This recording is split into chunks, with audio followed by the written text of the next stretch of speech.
from Land Division.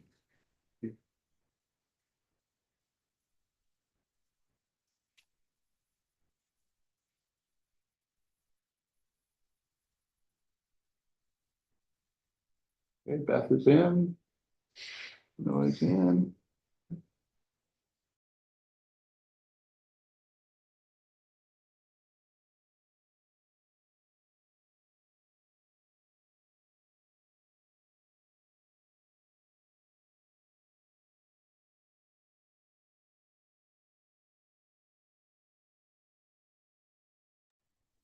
I'm Chairperson John Sinton, calling to order meeting 91 of the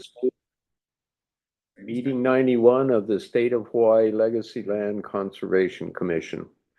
Time is now 12:02 p.m. on Wednesday, January 7, 2026.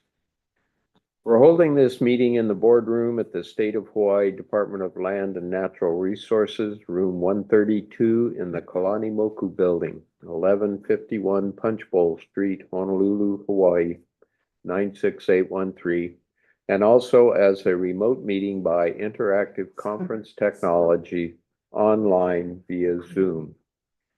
On behalf of the commission and its staff, welcome to all who are participating. Mahalo nui for your interest in the state's Legacy Land Conservation Program and for your contributions to our important work in protecting resources for public benefit. Continuing with item A on our agenda, roll call for commissioners. Commissioners, please remember to notify the staff whenever you leave the meeting and whenever you return to the meeting so that we can note the times for the record. Also, if you're participating from a remote location, tell us where that is and who's there with you, if anyone. Regardless of location, we must have at least 5 commissioners visible on camera during the entire meeting. Chair Sinton is here. Vice Chair Beryl Blake, please proceed with the roll call. This is Beryl Blake. I'm at my home in Kalihiwai on the island of Kauai, and I am alone. And aloha to everybody. Commissioner Lucas. Aloha, I'm Christiane Kaui Lucas from the island of Oahu, representing community environmental organizations. Commissioner Kelipono. Aloha, my name is Alex Kelipolo. I'm a commissioner for Hawaii Island and I represent a land conservation organization. I'm very excited to see at the desk the latest commissioner to join us. Would you introduce yourself, Commissioner Buck? Yes, aloha, my name is Michael Buck and I'm representing the scientific community. I live on the Waimanalo on island of Oahu. Is Commissioner Robinson with us? I am here. Well, I am actually in Hawaii on the Big Island. I'm a representative from the Big Island Scientific and Technical and also a statewide agricultural organization, and I am in my home alone. Thank you. Commissioner Kanoe Wilson. Aloha mai kako ova o Kanoe Wilson no Keoka Hilo Maiau. Aia wau ma ka mokupuni o Hawaii. I'm actually in the ahupa of Waikahe in Puna. I'm here in my office, in my home, but my husband is also home outside taking care of our dogs. Mahalo. Thank you. Commissioner Felinsky. Good morning, good afternoon, everyone. I'm Commissioner Felinsky. I'm calling in from my home Honolulu home office, and I am on my own. I represent science as well. I believe that's everybody of the commissioners who can join us, but Commissioner Sinton, could you review for us the commissioners who have been unable to be with us today? The only person that I don't see present is Commissioner Jay Penniman. Thank you. From representing the NARS Commission. ex officio, so I don't see Jay as being present. Excuse. And- Commissioner Penniman I'm told Commissioner Penniman has been excused. Thank you. Chair Sinton, if I may, I will be having to leave the meeting after 45 minutes, but I believe you guys have enough quorum for that to be possible. Yes, I believe that's true, and we will be taking items 2 and 3 in reverse order, if I remember correctly, so that you can be present for the early one and then be excused. So thank you. Thank you, Commissioner Blythe. Recognizing staff in attendance, in addition to the commissioners, David Penn, DLNR Division of Forestry and Wildlife, Dauda NG Research Corporation of the University of Hawaii Office of Land and Ocean Conservation Futures. Welcome, Dauda. Julie China or Tina Tsuchiyama from the Department of the Attorney General Land Division can be available remotely as may be necessary for this meeting.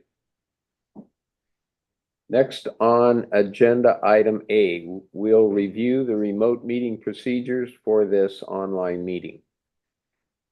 Captioning, recording, and artificial intelligence transcription is enabled for this meeting.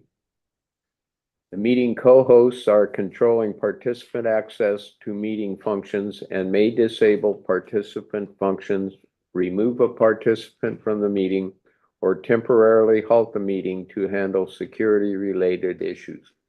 Use the Zoom chat to communicate with co-hosts about technical and logistical matters only, not for providing substantive input about agenda items.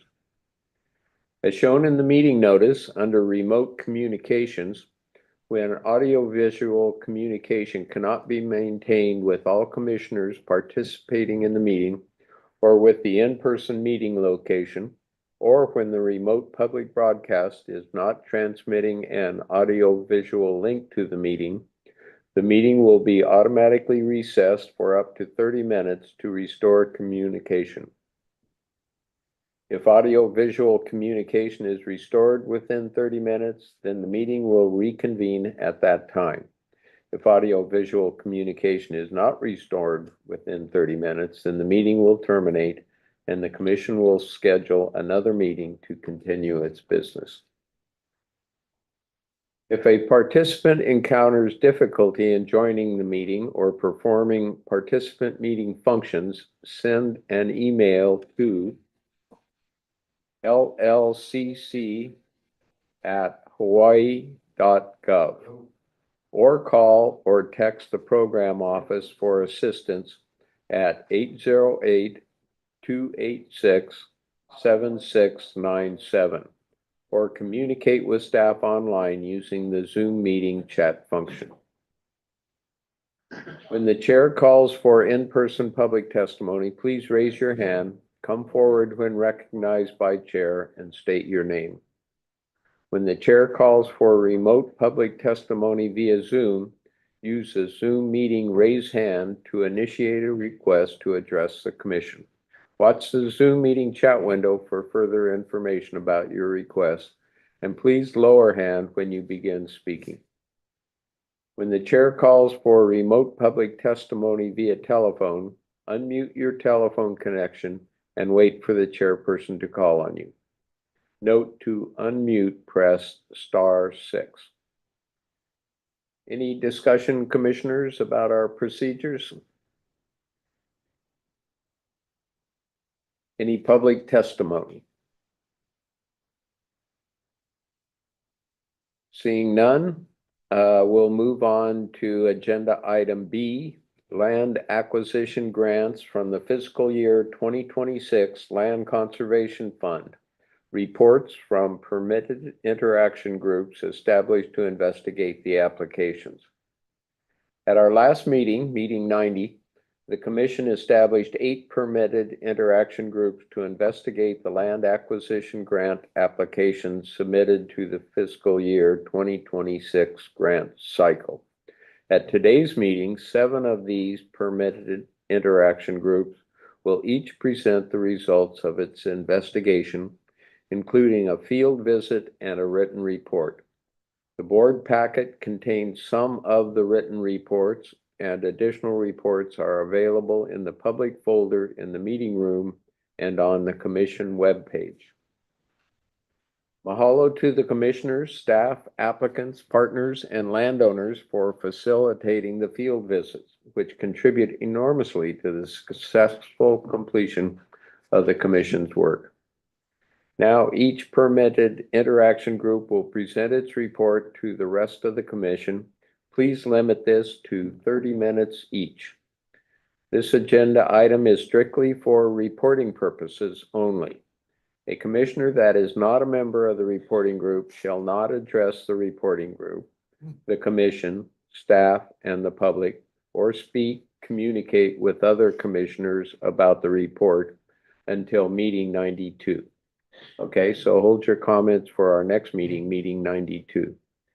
Similarly, the commission urges that a testifier testify about a grant application during meeting 92, which will be held January 15th and 16th, rather than for the meeting 91 agenda item. Okay. First up is item B11, an application from the Department of Land and Natural Resources, Division of Forestry and Wildlife, partnering with the Trust for Public Land for $3,010,000 to acquire the title for 5 parcels covering approximately 542 acres at East Maui Coastal Forest, District of Hana, Island of Maui. Tax map numbers 1-2-1-001:001 for a portion, :027:045, 1-2-003:002, and :018. Commissioner Kelly Polo is the group leader. Mahalo, Chair Sinton. I was unable, unfortunately, to attend the site visit, and Commissioner Falinsky and Lucas had attended, so I had asked Commissioner Falinsky if she could do the report for that site visit. Okay, recognize Commissioner Falinsky for the group report. Thank you.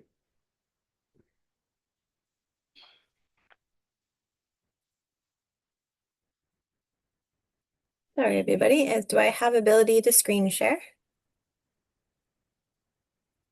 I hope so. Let's try.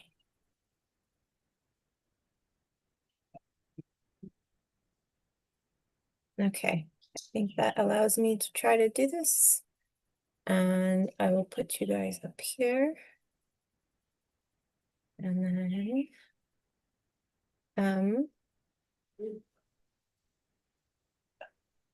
and I realize that this may be small or big based on, oh goodness, sorry, 1 second.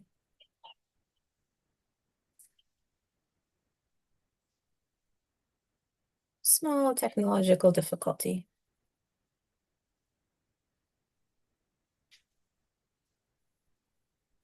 Okay, much better. Can everybody see this? Great. I am presenting today in this PDF format rather than a presentation, and hopefully this report will be available to the commission to be able to view as well. So thank you for the time to present on this project. The East Maui Coastal Forest is a project that is proposed by DOFA with the support of trusted partner Trust for Public Land. And the parcel was very large and it's a little bit hard to navigate. So on December 16th, me and Kawi Lucas were the 2 commissioners that were able to attend this site visit. The full proposal is for, as he said, in the order of 3 point something, and then the final request, as far as I understand it, is for $2.31 million for the property. This proposal has been supported before, but probably the thing I want to start with is this map here on the bottom left that shows the full extent of the project, the larger project set that DOFA is proposing. So each of the parcels in the bright green are part of that project that is attempting to connect most of these lower coastal properties in East Maui in the Hana district together to protect them from development. So the project that we're discussing today is in the region of Nahiku over here. But it really is important to realize that this project is part of this large segment that is going to connect the Ko'olau Forest Reserve down to the coastline and protect these last parcels from development. That said, the parcels that we're talking about today are here in this phase 3B. The project is unique in its partnership with Trust for Public Lands. So Trust for Public Lands is coming in as helping to be able to broker some of the transactions in between DOFA and the seller, which is A&B. On this particular site visit, and Callie, please chime in if there is stuff that I'm missing in this. We were joined by Trust for Public Lands, and we were also joined by DOFA, and we were joined by Mike Spalding, who was able to talk about the history of the parcel from the A&B perspective.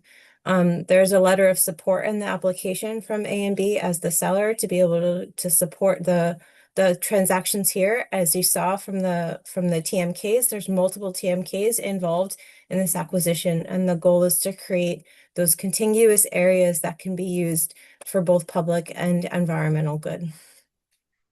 From there, I'll discuss that one of the more interesting parts of the lower parcels is that there's a historic trail that runs through here, and I think I have a photo of that coming through. Sorry, and you can see so this top left photo here shows the Pi'ilani Trail, which is suspected to have existed from the 16th century. So this proposal from last year, we were able to visit this lower trail, which is about a mile hike in, and the boundaries of the parcel that are being proposed here for the commission are between two different streams and would allow this coastal pathway to become reinvigorated and connect those streams. So the photos that I'm showing, I'm just going to go up since photos are usually able to show a lot more than I possibly can. The parcels are difficult to see because they really are forested and undeveloped. And so the top left photo there shows a view from a helicopter for a drone from the coastline, with the top left part of that being the parcels. So you can see how thickly vegetated they were. And the commission plus the DOFA representatives, Trust for Public Land, and A&B were able to kind of hike in along this trail to be able to access as many parts as possible and to get to the stream areas that you see in these other three photos. So these three photos represent the pool that was here. From an environmental and water resources perspective, this is a very cold water, freshwater spring, probably the largest on Maui. That's very unique. So this freshwater spring comes from about 3,000 feet elevation and pops out kind of on the bottom within this parcel, creating a beautiful waterfall that we weren't able to get to and some other natural features. The coastal forest is predominantly hala with invasive species on top of that, but has a lot of potential both as hoary bat habitat, and there's been sightings of monk seals and all of the other marine creatures along this particular coastline. From the field visit, we were really able to get a sense, as this was my second time on this particular tour, I was really able to get a sense for how this parcel feeds into this overall vision of both reclaiming these properties, which have been sitting away from public access for over 100 years, back into the public domain to be able to create access for people to be able to enjoy these spaces once again. So I found that to be probably the most important part of the site visit itself, along with being able to see these kind of coastal features, these stream features that border this particular parcel as part of the larger project set. Let's see, what are some other important things that I haven't been able to cover? So the urgency here is that these properties are being sold off to developers along that coastline. And if you fly in, as we did on Mokulele from Kahului into Hana, you can see how quickly the development is creeping in from the Paia side through to Hana, and that these parcels really represent the last of the dark flyways for the seabirds that are able to get up from the ocean to the top. And so the urgency comes from that in this particular proposal, along with the momentum that there is already from DOFA and Trust for Public Land working to actively try to get these parcels right now at this particular opportunity. So the for sale part of this is that there's a development risk, but I think there's also an opportunity advantage that comes from trying to support this project right now. The cultural significance is that we'd be able to once again uncover all of these places that have really been taken away from public domain for quite a while, and to reopen some of the Na'alahele, some of the trail systems that was historically there. And then the environmental value is protecting this hollow forest and other species, coastal plants that are able to exist in this habitat, and think about what a long-term restoration strategy would be. Okay. So forgive me for this kind of shorter presentation version that's coming directly from the report. But the property offers, because it is so big and it's so vast and so difficult to access at this current moment, with the exception of this lower trail, it created a site visit that really felt kind of grounded in the bigger vision of DOFA to be able to protect this entire coastline. So on that, I might ask for my other commissioner who's on the trip to express their perspective on what they experienced that day as well. Thank you, Commissioner Felinski. I'm really grateful that you were the one that you were on this trip, because you've been there before and had knowledge of this area from other things. And as she said, it's very difficult to see it from the ground, but we had that nice long drive from Kahului. And Commissioner Felinski, what was the name of the, Lance De Silva. Lance De Silva. So for some of the hours I was in the truck with Lance, and for some of the hours I was in the car with Mike Spalding, and they both know the land very well. And so I took in more that way than I actually did visually. Although I was invited to fly over and hop on a helicopter, but I haven't been able to do that. So one of the really compelling things is how well things are being managed there. Lance had a really good grasp. You could just tell on what was going on, and listening to him talk about the way the community, the conservation community is networking over there. They're paying attention. They're starting new initiatives. They're really paying attention to the community and the needs of the community. So that made this project make more sense to me. It makes a lot of sense environmentally, but I didn't understand the human side of it so much.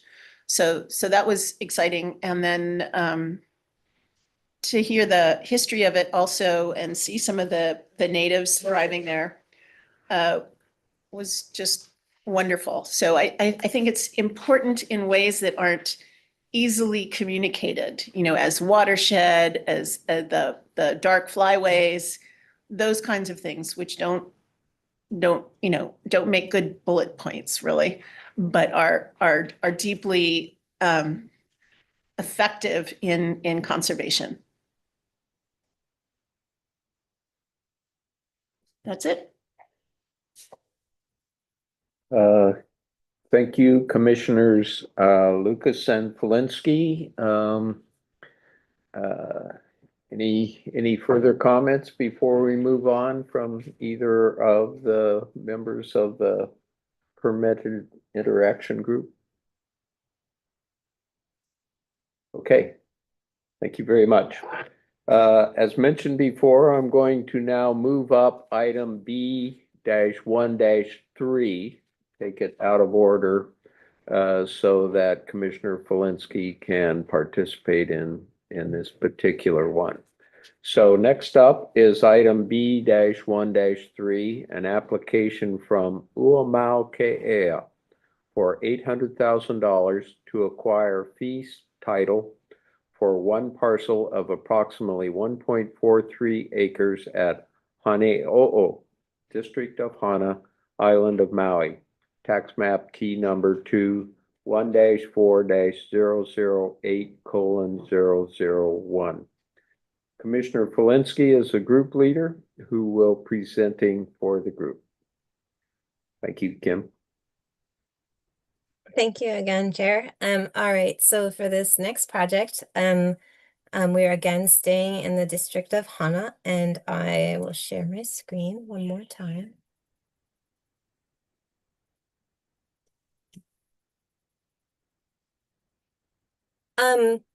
So to start, I'd like to mention that as the lead of this permitted interaction group, I did have some challenge communicating with the applicant to be able to set up the visit and to be able to find the right balance of information on the project. This again is a project that's been applied for multiple times.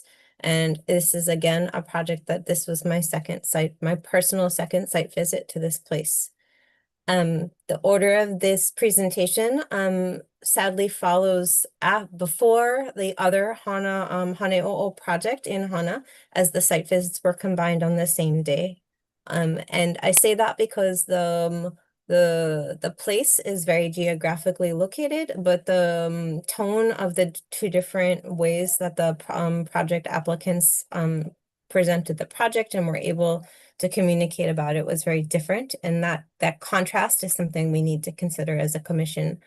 So to start, for this particular field visit, as we mentioned, it's a 1.4 something acre property. This is the view that it looks out on, and this is really the linchpin of why this property remains so special. And yet from a community and a communication and application perspective, there were some weaknesses in that the applicant wasn't able to attend the site visit, or thought that the site visit maybe was less important than the application as it stood. So without having a guide to the property, we were reliant on working to see the property ourselves and to put together this report based on the application materials in hand. So so this was the view that we see, and I'll offer you some other photos that I can then talk about just why this property right now. So here we are standing with another representative from the larger Hana projects with, I believe that's Scott Crawford in this photo at the bottom here. And the property that we're looking out on the left here, which is, like I say, not very big, 1.4 acres, abuts straight next to this fish pond complex on the right there. So that fish pond is part of a section of shoreline that is in general being protected in Hana, and the different projects are taking on different parts of this project. So this parcel is part of a string of pearls of coastal management properties. But the applicant is different, and so it is not necessarily nestled into the overall management structure. The applicant has lineal connection ties to the place, and the value of the property is that it has burial grounds. It is suspected to have a heiau that was once on the property. It has the vista out to Alau Island there, which is culturally significant for ways that are hard for me to even describe, but that the community and the uncles value very much. And we can see from the history of the place that has been protected and considered important for many years, hundreds, decades of years. So that said, the only other photo I have, I believe, is this one showing the kind of burial grounds for the family on the left here, a little bit out of view, and then some commercial properties, commercial structures that are being shared with an adjacent tourism operation here. So without the applicant on site to describe this once again, we were left with kind of the placing of this particular property in the larger string of properties. The threat of development is the reason and the urgency behind this property right now. It is on Zillow, and yet the property has already been applied for by the previous owner, I believe, to have a residential structure put on it, but because of community issues and issues related to SMA, it's very close to the shoreline, and has history of both tsunami and coastal impacts. that the last time this petition was made, it was not allowed. So the urgency is, yes, it is on Zillow for the price that was assessed here. However, the property from a risk perspective it's hard to ascertain what that risk might be, in particular because of the issues it would make in trying to build a structure on the property. So we're here for probably only 20 minutes or so, with the real goal of being able to see kind of the places that were mentioned in the report, some of the connection to the full valley that this property is in and its adjacency to the fish pond complex, and to be able to kind of see where the threats might be, say from the commercial impact to the left or something like this. So there isn't a strong seller in terms of the strengths of the project. It is that it has access to all of these marine resources and one of the most beautiful vista points to Oahu Island. It has kind of the historical significance, but the weaknesses of the projects are that the seller doesn't necessarily have communicated well with the applicant, and that the application feels like it might be still missing some pieces related to the appraisal. The match on this particular project is coming entirely from the hope that it will have from the conservation easement that the family will hold. The other weakness on the project is in I don't expect you guys to read this. I would much prefer you just look at the pretty picture of Oahu, but let me go back to that because it's easier just to sit there with this. But from a management perspective, the goal would be to work with youth and seniors and kupuna at the place to be able to have limited access for the families and for cultural programs. And yet kind of a longer term management plan for this and stewardship plan hasn't really been expressed for this particular project necessarily. So I think there would be more work to be done in order to kind of put that together. So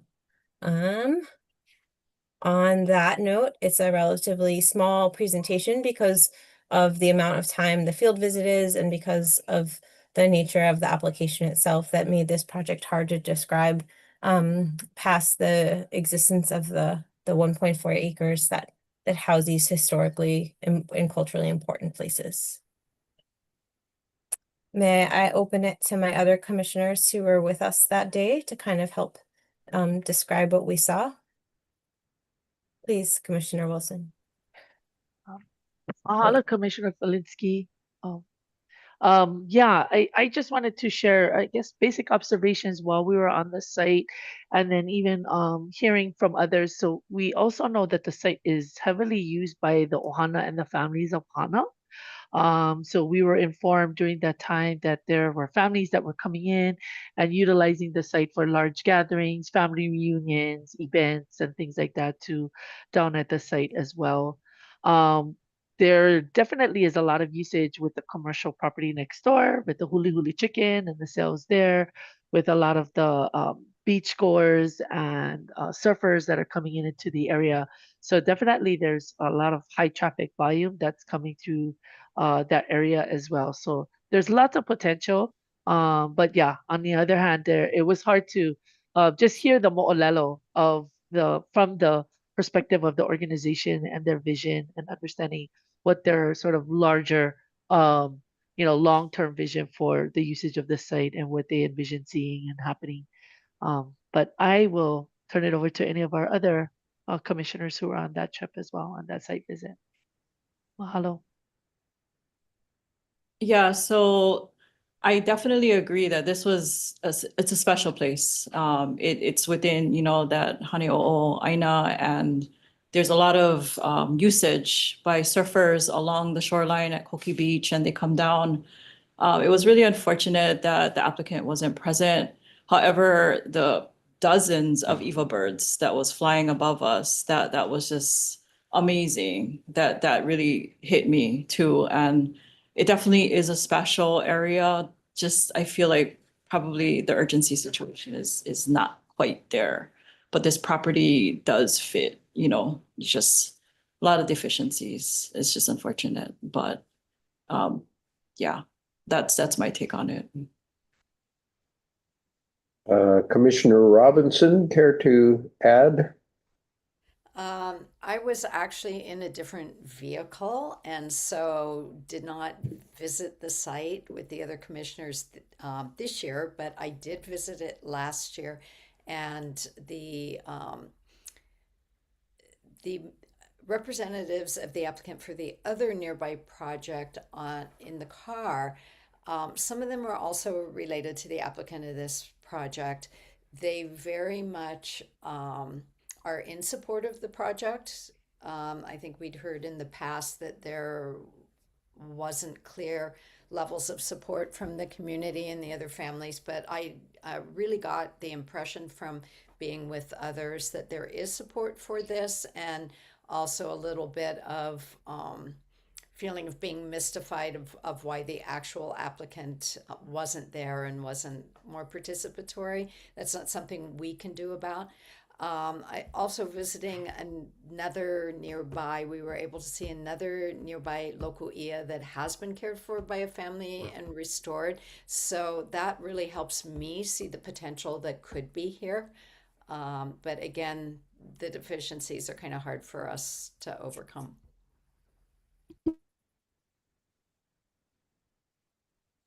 Okay. Any additional comments from any of the permitted interaction group members? Okay, seeing none, we will move on with the agenda. We'll go back now to item B12, an application from Al Hali'i for $4,094,500 to acquire fee title for 8 parcels covering approximately 115.57 acres at Haneo'oaina, District of Hana, Island of Maui. Tax map numbers 21-4-007 :005 :011 :012 :019 020 021 022 and 023. And I believe Commissioner Wilson is the group leader on this permitted interaction group.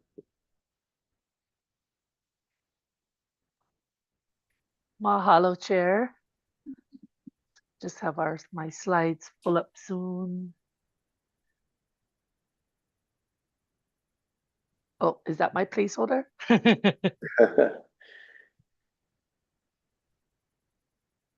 I believe that's it.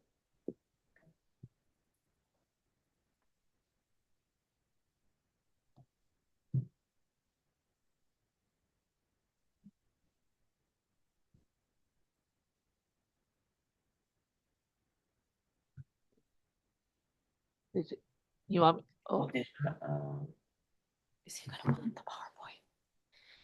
I have it up. Maybe I could do it if it's easier. Oh, wait, there you go. There we go. So there we go. All right. Mahalo, everyone. Aloha mai kako. Yes, so this presentation summarizes the permitted interaction group for Haneo'o site visit that we conducted on December 6, 2025 at 11 a.m.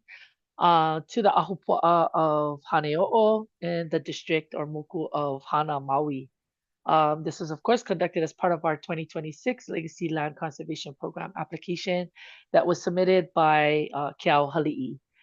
Commissioners that were present included myself as the lead, along with Commissioner Falinsky, Commissioner Kelepolo, and Commissioner Robinson. We were hosted by Keao Hali'i members of the Haneo'o Hamua Fishing Village Ohana and community partners, including Noho Papa and Huliawa Papa. Next slide, please.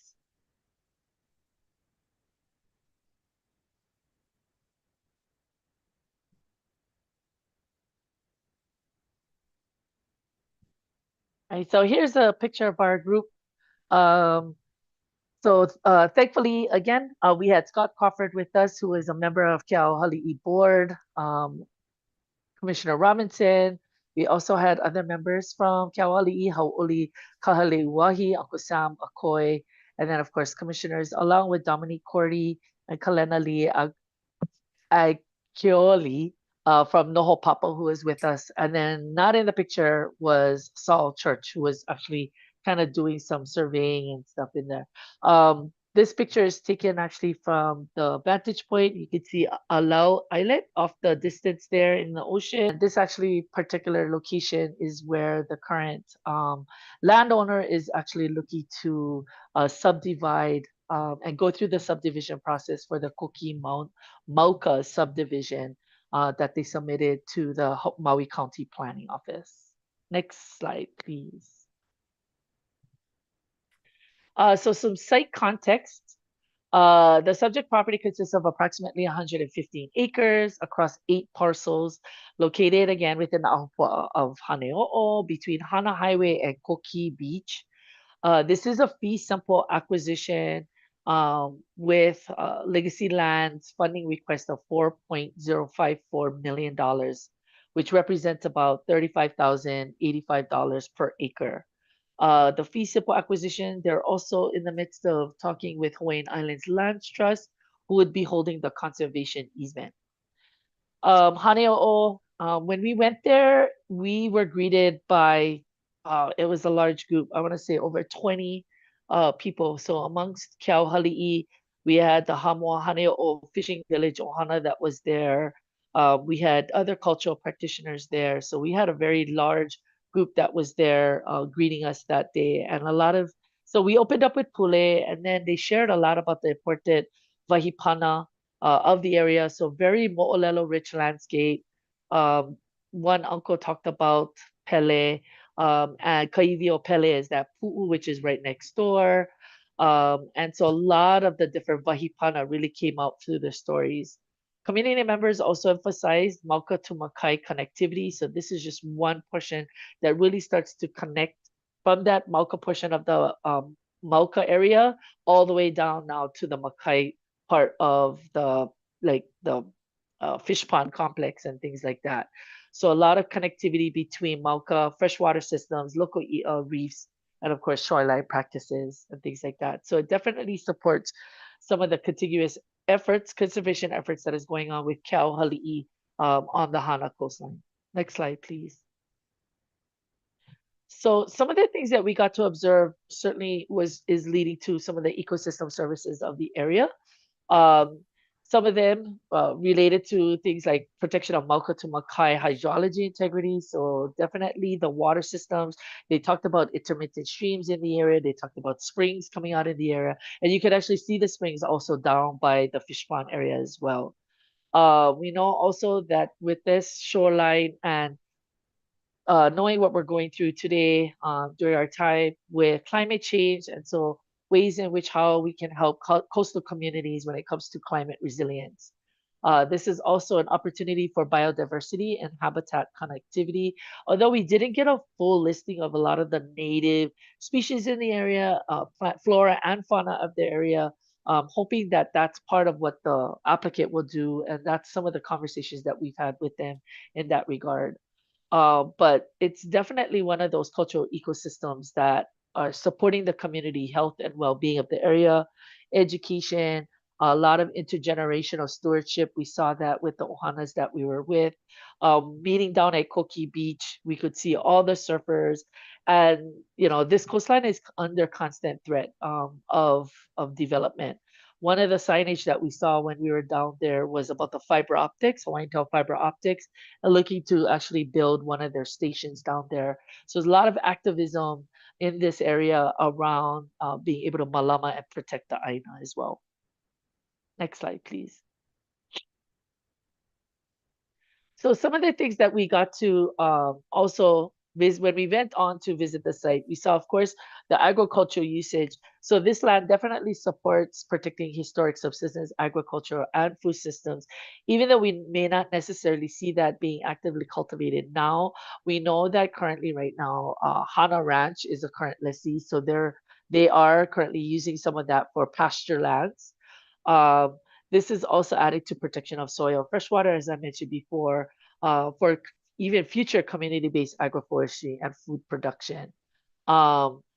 The acquisition definitely would prevent conversion of agricultural lands into residential development. I'll talk a little bit more about what's happening with that.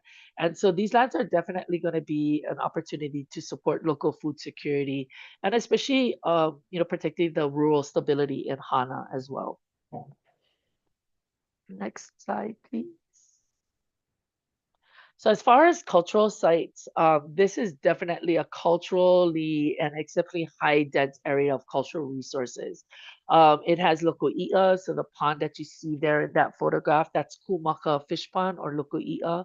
Part of the fish pond complex is one of the ohanas, the Auntie Mavis and her kane, that the Olivera ohana that continue to monitor and take care today.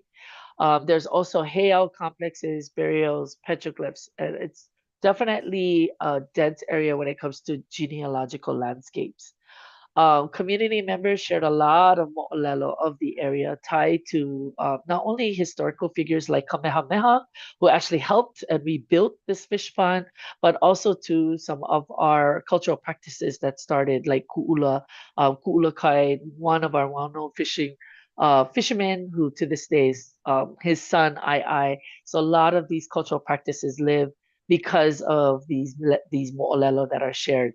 So continuing that fishing lineage of the region and of the area.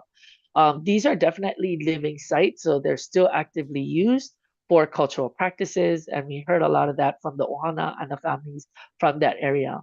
And so, of course, part of what we're looking at is a prevention of any imminent control loss due to ongoing development pressure that's happening in this particular area as well.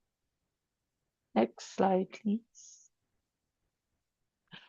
So here's just kind of highlighting some of the public benefits with the acquisition, the fee acquisition. So of course, protection, it's certainly one of the things that this is aligned to with legacy land. Definitely with legacy lands, there is also Kuleana lands that are also tied to this. So we did have a chance, the lineal descendants weren't there, but representatives of the lineal descendants were part of the site visit as well. So they shared a little bit about some of the access issues that they had, and even some of the things that was happening when it came to Kuleana lands and how Kuleana lands were moved or shifted on the property as well. This is, of course, also improving public access from Mauka to Makai now. So right now, this whole area is fenced off because of the ranching and everything like that. So hope that there will be more public access to allow for this continuous flow between Mauka and Makai resources. Definitely, we heard from our partners or applicants about educational opportunities for local schools, youth, a lot of great programs, Makahana Ka'ike that does a lot of Aina-based education in Hana already. So they definitely have partnerships there that will help it to strengthen some of those efforts that they're doing already in Hana. Keauhali'i has great capacity already in regards to demonstrating their ability to do conservation work on the Hana coastline. We did actually have a chance to visit Mokai and Maka'alai as well, some of their past acquisitions that they did. And it was great to see how far those areas have come, how they manage the access, the controlled access of the area, their conservation efforts and everything like that. And even still continued usage of some of the cultural practices like iwi kupuna, repatriation efforts and things like that in the area as well. So we got to actually actively see a lot of this and observe it while we're on the site too as well. But yeah, a lot more public benefits that you can see there that I'll let you guys read. But yeah, as far as the site visit was entailing and the application holds. All right, any other, sorry. Next slide, please. I'll open it up after. All right, so as far as looking at the criteria with the alignment for conservation, and this is based, of course, on our Hawaii revised statutes, application meets multiple statutory requirements. So one, of course, it shows the exceptional cultural, archaeological, and aesthetic resources. saw that extensive list, and working with Noho Papa and Huliawa Papa, they have a long-term relationship. In fact, one of the lineal descendants from the area is the executive director of one of those firms. So they've been doing extensive research, collecting ethno-historic research, as well as conducting archaeological inventory studies. This is definitely an imminent threat from development. As part of the application process, the applicant did inform us that this particular site that you see here in this photograph had gone through the Maui County Planning Office to be subdivided and considered part of the Kokimauka subdivision. So this is definitely now evidence of threat of development for this particular parcel here, this Mauka portion here.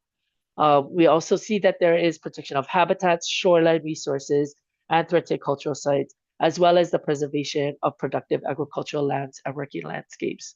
So with that, these criteria were constantly reinforced during the site visit through our firsthand observation and community testimony. So when looking at the assessment for land acquisition criteria, again, part of our Hawaii Revised Statutes, HARs, our administrative rules, the application demonstrates one complete submission with all its required forms. I know there's a couple of things that we're asking them to firm up in regards to budget. There is a high value for watershed protection, shoreline access, habitat protection, cultural sites, as well as the open spaces. This definitely shows consistency with the Hanamoku cultural priorities or their regional plans, and definitely a Hana community-led protection efforts that's going on. So in the photograph behind you, this was our like Aloha Circle when we first met. And again, lots of community partners there in support of this project. There's definitely a clear urgency due to the development pressure, and again, showing that there's strong community support. So currently right now, matching funds does meet the minimum, which is 26%. However, there is, the applicant did share that there is some discussion with the Multi Open Spaces Fund as well, with additional sources pending.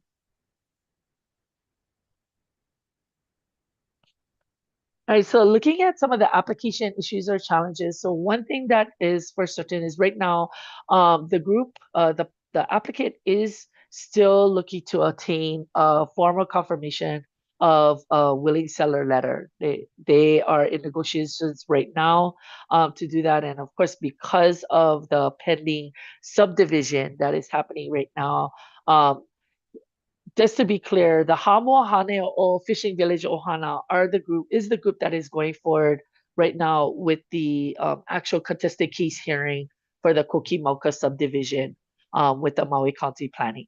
Keauhali'i right now has taken a stance of being more supportive, but they're not a plaintiff, nor are they being named in the actual contested case hearing itself. And that was part of where their attorney advised them on this, in hopes that there could still be negotiations for the willing seller letter. And appraisal report reviews. So the last we checked with Scott that day, they did already go forward with a appraisal. They were just waiting for that to hopefully come in by the end of the month, they were saying. So hoping by next week when they come in to do the presentation, we'll hear something more there regarding the appraisal report. That also includes the pending matching funding that was coming from Maui Open Spaces too as well. And then of course, as mentioned about the Kokimauka subdivision that is going through the contested case hearing with the Maui County. As far as the application strengths, one is definitely the cultural and natural significance of the area.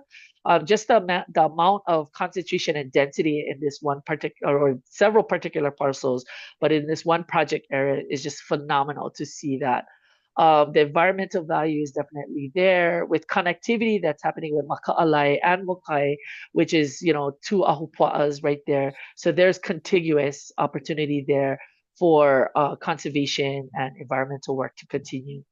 As mentioned, community engagement support is huge for the project. A lot intergenerational as well. So we're looking from young, from Keiki to Kupuna, and so in that regard, there's definitely capacity and organizational capacity as well as community capacity for long-term vision of being able to help with managing in this area and helping to malama this area. And then, of course, the exceptional value overall with the entire Aina itself, especially within Hana. As most of us know, Hana is always under constant threat when it comes to development at that shoreline. Yay! So with that, just sharing, this was, and Kalamai for the it got cut off, but this is an Olelo no Eau Kawalani Ha'aha'a Ohana. They actually shared this Olelo no Eau with us, talking about the reign of the low sky of Hana. And really, it speaks to the resilience and the persistence and the abundance of this particular Aina.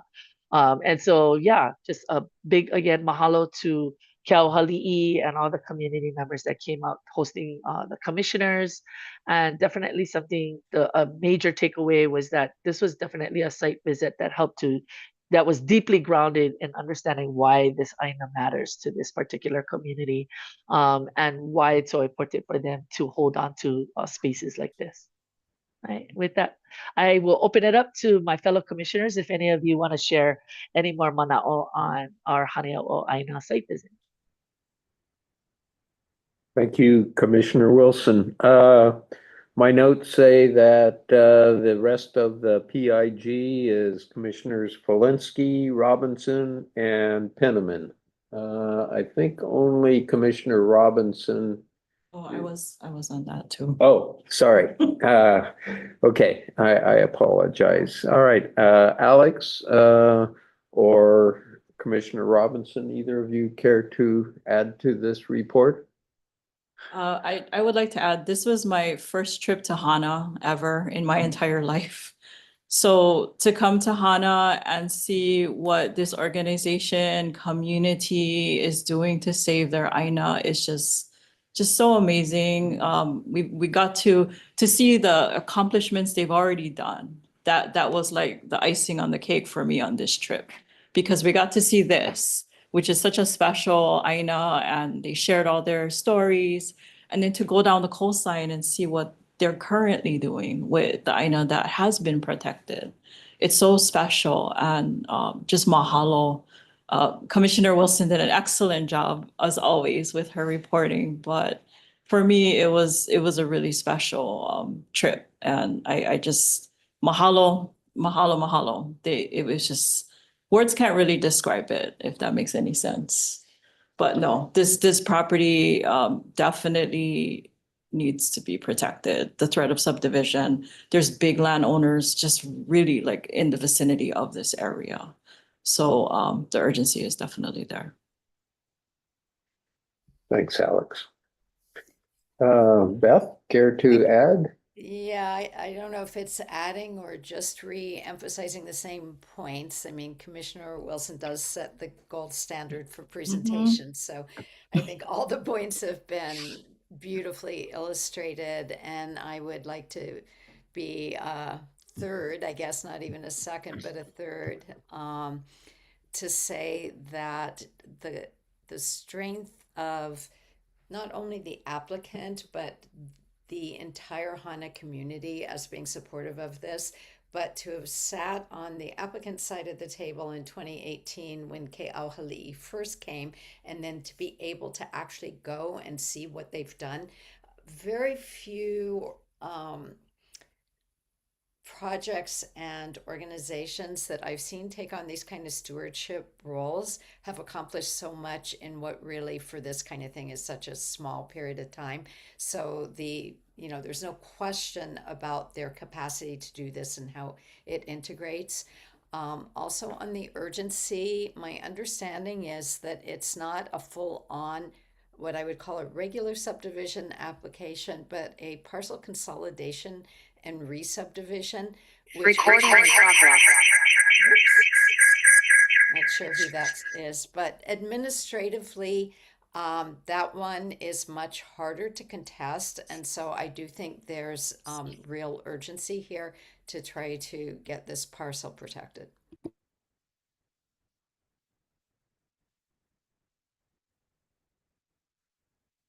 Okay. Thank you, Commissioner Robinson and Wilson and Kelly Pohl for your comments and presentation. Very nice.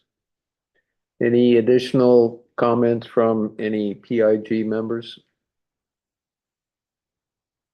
Okay.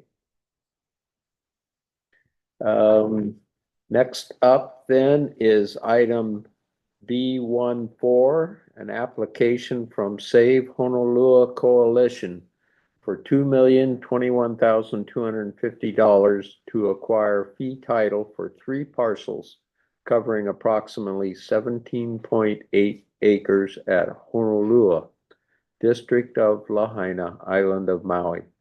Tax map key numbers 4-1-001:019, 4-2-001:044, and 4-2-004:032.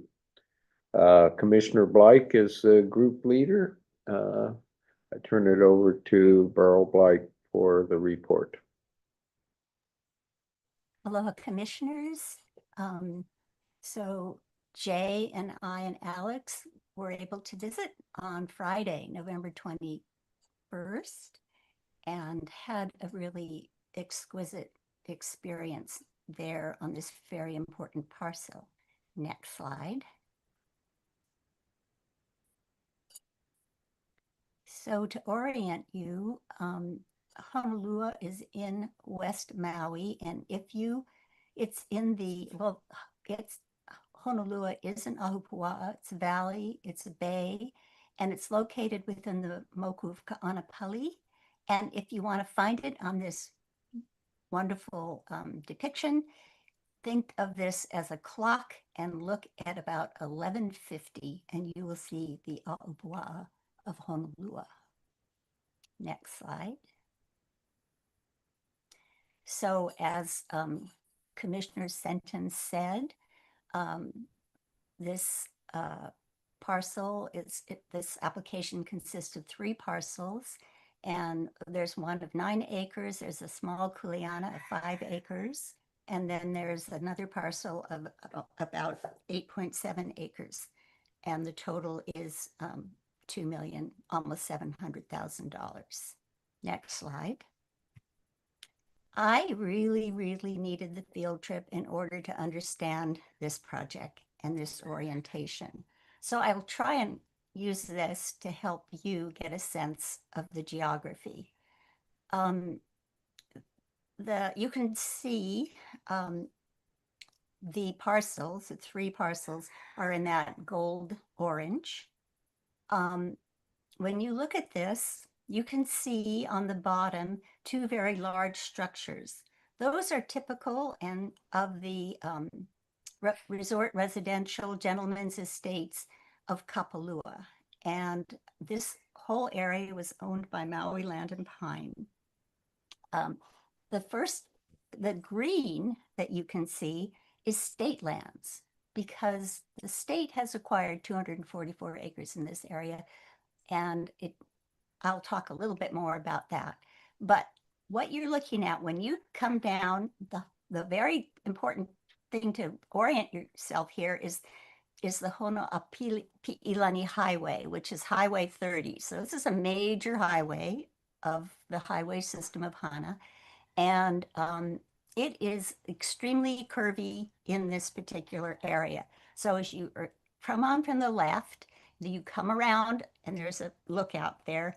Then you go down and you're into Honolua Valley, and you go along to Honolua Valley to sort of the back part where there's a curve, the big curve, and then you're swooping back up the plateau to where toward where most of the state park is located. So the parcel that you see that borders the green state land, that is the 9-acre parcel. And as I say, when all of this land would be state, this would all be the valley floor. So you've come from the plateau to the valley floor, and most of the 8.7 acre parcel is also in the valley floor. And then the dotted purple is conserved land. It has a conservation easement on it. It is managed by Maui Land and Pine, and it totals 791 acres. Let's see, what else I want you to know about this. Oh, you can barely see it, but there's a dotted line that's bordering the 9 acre parcel and the state parks. That is the Honolua Stream, and it is entering Honolua Bay, which is, I'll talk just a little bit more about in a moment. Next slide, please. So we are greeted by John Carty, who, as Jay Penniman pointed out, has spent most of his life on the effort to save Honolua. And he is currently the secretary of the Save Honolua Coalition. So he's standing at the lookout, and so we are indeed looking over Honolua Bay. Honolua Bay is part of the Dual Bay, and that's its name. The other bay being Mokuleia, which are they are a marine life conservation district and have been for 40 years. Behind John would be the parcel called Lipoa Point, and then you can't see this plateau, but there's the plateau. I think it's called Kula Ka'ao Ae, and it is the bulk of the 244 acre state park. Next slide, please. So this is the core of the host, but we met many people on this field trip. But you can see Jay and Alex and I in the front row. And next to me is Elise Parker of Trust for Public Land. And next to her is Delilah Makaole Rodriguez, who everybody calls Dee. She's a lineal descendant of the area, and she is a board member of Save Honolua Coalition. And next to her is her brother, Raphael. And then you can see in red, Hannah Bernard. I think many of you might know Hannah Bernard for her extensive conservation work on Maui and everywhere. And then John Carty, who is obviously a very tall man. And next to John is Wilmot Kamaunu Kahaiali'i. And he is an amazing cultural educator, native speaker, and cultural practitioner. And he is currently the president of Save Honolua Coalition. And then, of course, you all will probably, or most of you will recognize Kamuela Ka'apana from Trust for Public Land. So at this point, Wilmot chanted, and gee, he's totally and utterly set the tone for the whole day, and bringing the ancestors, bringing the elements of the place, bringing every feeling of the land and of a commitment to it, to all of us. So that was a really wonderful, obviously, way to start the day. Next slide, please. So I put the slide up again just to give you, we went and we parked next to, and I wish I had a picture, I'm so sorry, John Carty's famous banana bread truck. But there's very little parking in the area, but we were, VIP. So we got to park there, and then we went up a small slope. So if you see where on the right side, where that patch of green state land is, that's pretty much the location of Honaulu Heiau, which is a very significant site. It was studied by Wes Moore in 1974, and there is a Bishop Museum report, but Wilmot took us there. He ollied us into the place. He told us that it is distinctive and that it's expansive and there are many cells that comprise, so you know that there's a lot of, almost a complex here of this heiau. And also it's indicative of how occupied and vital Honolulu Valley, both the flatland toward the ocean and going all the way up toward the Mauka areas were. So it's known, of course, that there were house sites, both dryland, lo'i, and dryland agriculture and lo'i, and many iwi kupuna. But we really got a feeling of it and of the Vahipana stature of the place from being at the heiau. And we refrained from taking any photographs of that. Next slide, please. So when you come, it's where those state trucks are parked. That's where the road is coming down from the lookout. And then it makes this sweeping curve over this teeny tiny bridge. The road behind is actually, it's part of that, it's access to that Aloha Pu'ukui 791 acres that I mentioned. Next slide. So the critical issue here is that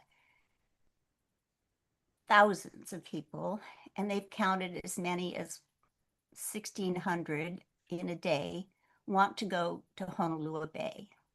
They want to see the natural, they want to see all the fish. They are hoping to see dolphins and turtles and mantas, reef mantas, and so there is extremely little infrastructure to support this incursion.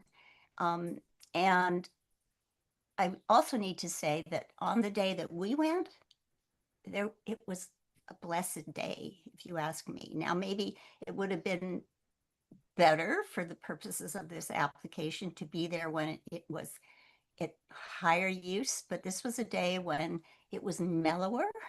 And yet you can see that you can see some of the conditions that this area faces, and which these parcels could be part of alleviating, of solving some of these problems. So next slide, please. So right at the trailhead of going to the beach, there's parking for maybe 12 cars. And when I talked about those large numbers, the report, and anecdotally, there could be 1,000 people who have driven to come to Honolulu. And then you have an additional 400 people who are going to be arriving by boat into the bay. So the additional cars, besides these little 12 parking spaces, are going to sandwich in wherever they possibly can, and none of that is designated. Sanitation, of course, is a huge issue, and so there are 3 honey buckets, and then there's a pumper right there, and this is owned by John Carty, because the state used to have somebody else who was servicing this area, and after the Lahaina fires, that entity quit, and John Carty said, okay, I guess I have to start a company to supply sanitation to this area, which he did. You can't really see, but if you look over the second silver car, there's just a few little signs, and one of them actually indicates that you are, you're going to be going down to this marine conservation area. Otherwise, there's really no interpretation or explanation, information about where you are. Next slide, please. Our guides to the trail walking to the beach were Dee Rodriguez and her brother. And as I said, they're lineal descendants of Honolulu. And it was just a wonderful experience being with them, because they're had so much to share, but also they were just so open-hearted and as well as informed. So their history with the place is that their grandmother Helen was one of the last residents. Oh, I forgot to say the very important thing. What we didn't learn, what we learned, which isn't really in any way interpreted or signed there, is that in going through this valley floor parcel, we are going through what was the ancient and even modern village of Honolua. And it was very much of a fishing village, of course. And it was very much impacted by the sugar industry, which surrounded it everywhere, but also because of the 1946 tsunami. And Helen, Tutu Helen, Dee's grandmother, was one of the last people to live there. And in fact, Dee and her brother were both able to spend time with her there. And also at times in their life, they have actually resided in the village area on their own Kuleana lands. You can see that the trail is, hard-packed mud. And interesting thing about the trail that Delilah told us is that her dad and an uncle constructed it. And they kind of had I won't talk too much about that, but they really were seeing such, meandering into all the village sites, which include Iwi Kupuna and house sites, and that they decided that there had to be maybe a more direct and a more protective access to the beach, that they would formalize one, and there it is. Next slide, please. So we were past, Dee and Raphael pointed out remnants of the village as we walked along. This is a house site. We also saw remnants of a church.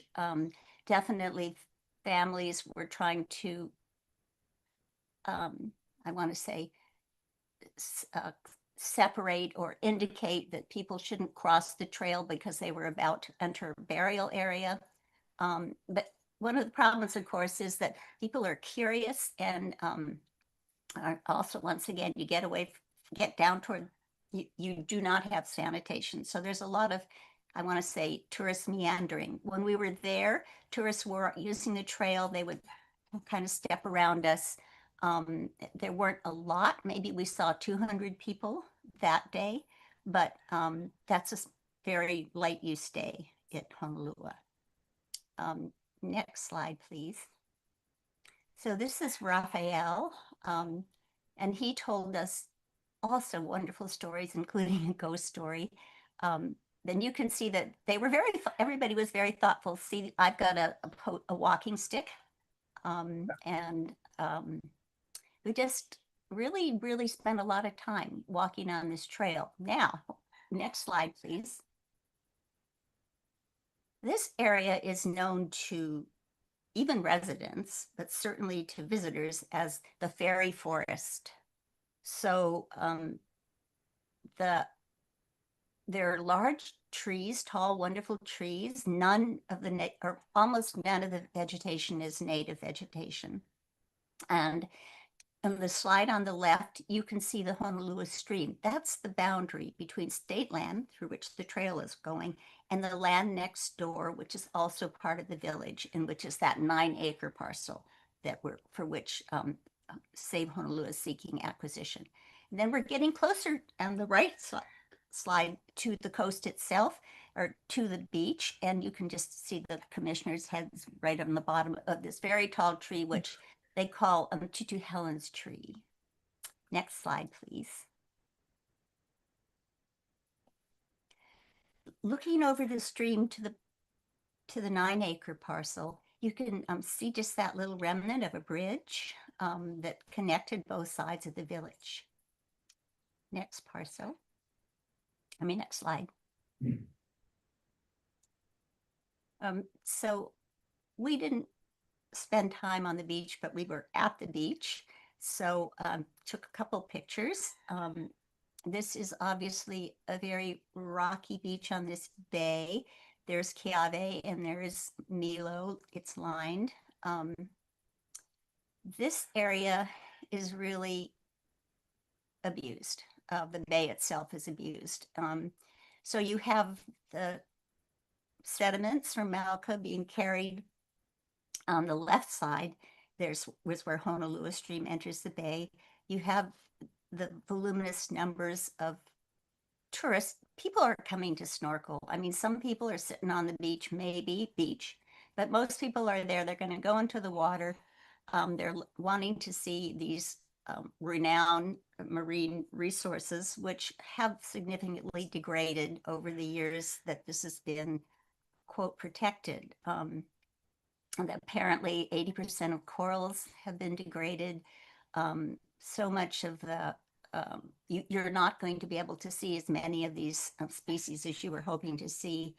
And being able to manage the whole area would make a difference to, and when I say manage, I mean manage numbers, manage access, manage parking. It's part of a large management need. Okay, can we go to the next slide?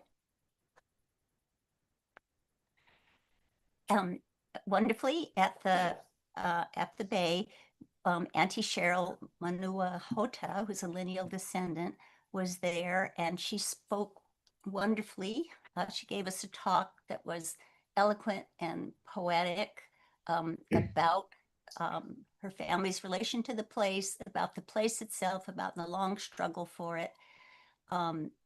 And she was very gracious. For me, she was really important because at one point she said, you know, feel the breeze and listen to the silence of time. And honestly, you could. I don't know if you could on most days, but right at that moment you could. She has this encampment there, and I'm sorry, I can't tell. I think this is on the state land.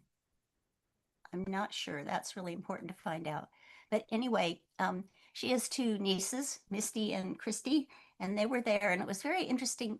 This group sees itself as informing tourists and informing visitors and protecting some of the sites, and they are very gracious about it. I listened to one of the nieces take so much time with the tourists, talking not just about this area, but about other places that she was thinking of going into the water and visiting. And this wonderful niece was like, you know, she was checking out what gear she had. She was checking out her level of being able to swim. Anyway, so they're there, and they seem to be, their presence seems to be accepted. Next slide, please. And we also got to hear Hannah Bernard, who is the founder of Save Honolulu Coalition, but also of the Makai Watch. And she talked to us about history of planning, which I'll talk a little bit more about, but she also talked about how the group has committed itself to learning about the area and to learning about conservation measures that are successful other places. They participated a lot with KUA, and just the history of the work there is extremely impressive. So next slide. So what Hannah, summarizing some of the planning, I mean, the conservation area was established, or the Marine Life Conservation District was established in 1978. In 1988, Maui Land and Pine and Nature Conservancy protected, you know, 8,000 plus acres to the peak of Pu'ukukui and down into the valley. In 2006, Save Honolulu Coalition founded, and they got founded because they could just see the incredibly burgeoning resort residential development and urbanization coming from Lahaina, you know, and coming to Kapalua. So they became a nonprofit in 2008, and they right away started visioning and planning. And so they had a plan from that time. And they were advocates and such strong advocates. In 2014, the state acquired 244 acres, and some of it in the valley, but most of it, as I said, on this plateau above. Then in 2021, Maui and Land and Pine set aside the 791 acres that I told you about. So it connects to the 8,300 acres. So you have this large reef, ridge to reef conservation area. And the final planning has been done very recently. I think it's about to be adopted, but from 2023, the community with the state and all kinds of other stakeholders worked on this Honolua Honokohau master plan for the state park, and also a conservation action plan for the Marine Life Conservation District. And these three parcels are identified, and they're very much part of the thinking about management for the state park. So this isn't something that just, only Save Honolua came up with. This is very much part of a large coalition of determination to manage this area. Okay, next slide. So Makai Watch is there. They're there every day. The founder or the coordinator, you have to look from right to left here. Heidi Belts is on the right, and then Mahina Height is there, and then Melissa, oh dear, this embarrassing, but she was really an articulate spokesperson for their daily work here. So, they're definitely telling tourists about the area and being in the water and what to do and what not to do. But they're doing something really important, and that is they're monitoring water conditions. They're counting the number of visitors, and they're constantly identifying areas that they want to learn more about. And right now they're concentrating on learning about limu of the area. So they're there every day. So, oh yes, next slide. You were right. Go Dowdy, you're tremendous. Okay, so the level of interpretation and information, as I told you, is minimal. So this is the signage that you would see, or you do see, as you're going to be entering the water there. So without Makai Watch and without even the lineal descendants nearby, you'd be doing your own thing. Okay, next slide. We were hosted, of course, to one of Trustwood Public Lands' lovely lunches. And on this, what we did is we crossed the river and we went a little bit Malka on the 9-acre parcel. And so that is where lunch was held.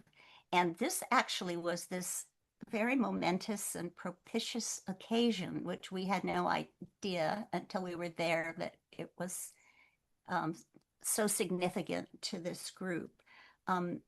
Both Wilmot and John Carty had been really wanting more lineal descendant participation. And in particular, they had for many years had their eye on Dee, who's very knowledgeable and very articulate and extremely busy with all kinds of other interests in her life and responsibilities. But blessedly, she had pretty recently decided to be involved and to take a role on the board of Save Honolua Coalition. So and Trust for Public Land wasn't even aware of this when they chose this area. But she said, oh, my tutu told me that this was the gathering place for the village. This very place is where everybody came for in the evenings to share stories, to share food. And this was a center of this village area. Next slide. The other really wonderful aspect of this gathering was the presence of Maui. Yes, look at that. The presence of representatives from Maui Land and Pine. So the CEO really, he sent his regrets. He really had wanted to be there, but I thought it was even more wonderful that the gentleman, John Grove and Palani, see, name blank. Please look at my report. Very important person. But these two gentlemen who work in restoration on the Aloha Pu'ukui project were there at this table. And everybody at the table spoke about the significance of their work, the commitment to the future, their mutual delight at being together after long years of contentiousness. So it was an incredible privilege to be there. We had such gratitude, and I wished every commissioner was with us. And we just left being really inspired by the work and the possibilities for the future of Honolulu, literally ridge to reef. So thank you. And I know Jay's on an airplane, and maybe Alex, you have things to, I'm sure you have things to add. Thank you, Beryl. Thank you very much. Care to add, Alex? Yeah, that picture says it all right there. Looking down from where we started, I never envisioned it to look like this when we walked in there. It was definitely a magical area, but seeing the remnants of the ancient Hawaiian, villages, that hit really hard, especially knowing how much usage this area gets by tourists, which is just unprecedented amounts of people going there. I mean, it's not a white sand beach, it's rocky. You wonder what the attraction is to this special, aina. And what I got from Save Honolulu Coalition is they've done so much work over the years to protect, but now is the time. They want action. Now is the time to do it, to buy it, to preserve it, to protect it. Of course, they will need a lot of help from the state. That's one of the frustrations, is the state not enforcing with the mooring, with, not really helping, even if they do own the land. And that's another, that's something to tackle. But that's what I get, is now is the time, action. No longer, they've been doing the best they can, but they do, they want to move forward and protect this land. But, having the descendants on any site visit, having them be vulnerable and open and share their stories, sometimes even reluctant to share their stories because they've never told anyone outside of their ohana about the history. It's just so touching that they share this with us. And, they open up, and Dee and her brother, I mean, I'm so grateful that she was there. And I know she shared with me that, John, and they've been trying to get her on the board all these years, and she just, no, she doesn't have time. And then she said, why is it that all these other people are more, trying to save this land, and, and I'm not, because she has the lineal ties to the area. And that was a moment when she said, no, I'm gonna come back, and I'm gonna do what I can to protect where she grew up, where her grandmother. And I really appreciate the vulnerability of the ohana sharing their stories, because we hear the history of the place. We're walking through this just amazing, magical fairy forest. But then to hear her stories and all of what her grandmother and what she remembered as a child is really special. So no, this was a magical site visit, another great site visit. You did a great job, Beryl, capturing our day. I wish all the commissioners could have came with us We really and had this amazing ending to our day. But yeah, no. Alex, thank you so much. May I just say, I do need to say a little bit, because I feel badly that I didn't emphasize the assessment aspects of this, and the criteria aspects. So obviously scenic, archaeological for sure, cultural for sure. the cultural sites are totally endangered of being further trammeled. And of course, this area is critical to the protection of the marine area. This application is really very complete, more complete now than when we went, because we have not just a letter from a willing landowner, but we have a letter from the state in support of this application, of this acquisition.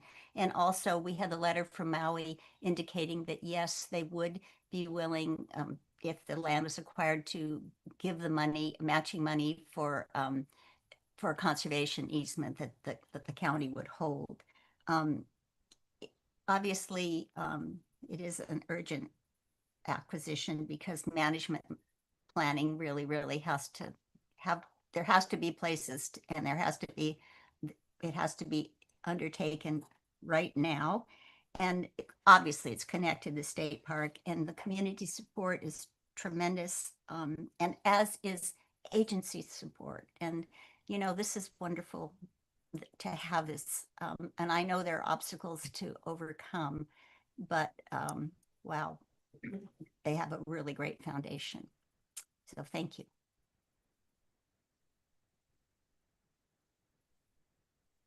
Okay, thank you very much for the report, Burl. And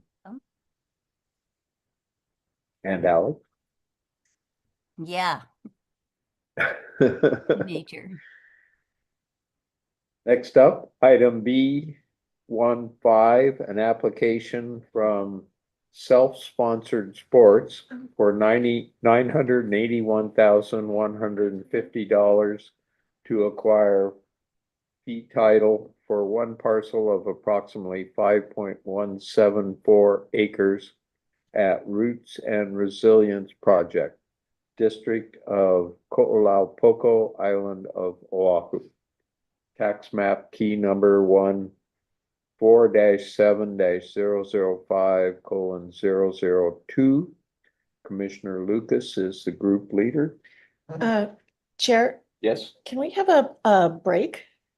Yes, I don't see why not. 5 minutes? Yes, okay, we'll take, let's see, the time is 1:35. Let's try to get back at 1:45. Okay, thank you. You're welcome. Thank We you. are in recess. It's a long time. Well, I am so sorry. I missed that. Oh, man. Where? I was supposed to go. I was all set. I had a plane ticket. Molokai was, Yeah, maybe I'll go after the meeting. Molokai I'm gonna was- stay on Maui for a couple of days, so. yeah, Molokai was amazing Yeah, too. so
I, for one, appreciated that break. So, to everybody else who's getting refreshments, thank you to Commissioner Lucas for requesting.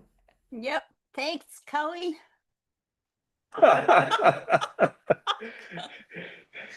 Board room is unmuted. You ready, Kelly? Yes.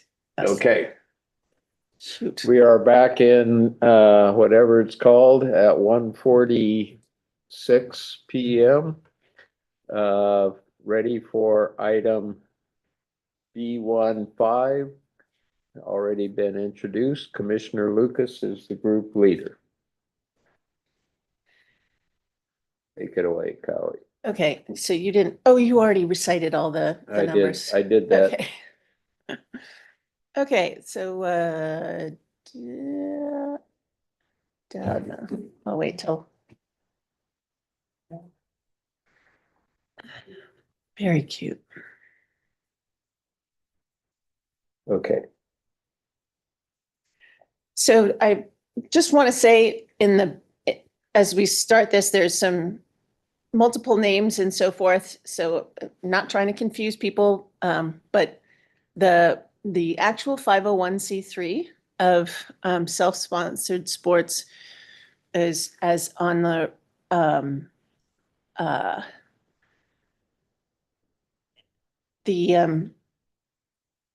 in the report, it's Wahiwa Stunas. So that is in the process of being changed officially to self-sponsored sports. And the DBA for this particular project is Farm Kind Tings. So if you are looking for additional information or about the organization, the thing you're looking for is really in the public space, the Farm Kind Tings. And so on Saturday, December 13th, which was a very blustery day, we met in Kahaluu with the president of Farm Kind Tings Self-Sponsored Sports, the very dynamic Kimberly Fanene, and the buyers and the sellers, realtors, David Maeda representing the seller, and Nana Duarte, the buyer. Also there was Stanley Asato, who grew up there. His the farm operations there were started by his parents, and they had been there for 75 years. The commissioners there, as you can see, oh wait, no, we can't, sorry. Next one. Okay, so this is putting us in the space. It's right on the line. It's before you. It's after Valley of the Temples and just sort of Mauka of the hygienic store there in Kahaluu. There you can see in this picture the relative proximity to things we know, Pai Ohia, the Kahaluu fish ponds, and a lot of the Ko'olapoko conservation projects are in this area. There's a lot, but it's also spread out. But this is where it is. Another name issue is officially this is called Lot 14 on Aha Olelo Road, but there was never an access from Aha Olelo Road. It's actually on Mapele. So that was a little confusing in the documents, but that's why. There was never a proper structure built here. So there's no sewer or mailing address, but all of those things can be applied for after the fact. There is no county sewer in this area. It's all on septic. So it's about 5 acres, and the amount requested is a little under $1 million. The tax assessed value is 1.3 and change, and the listing price is 2.5 million. So this property has been on the market for a while. And they already went through one price reduction. The zoning is Ag 2, which is general ag. And as you can see around the area, there are a lot of operations. There's a lot of mixed use in this area. Part of it has been gentrified, and part of it is still actually really growing crops. Next one. So again, here you can see the varied geography. The overall mission of Roots and Resilience is to provide a place for youth to do both ocean kinds of activities as well as farm activities. The organization itself was, the 501c3 was started in 2021, and they have done mostly things like beach cleanups, bodyboarding clinics, ocean safety on the ocean side. And they've been using pounders out in Laie and other places. So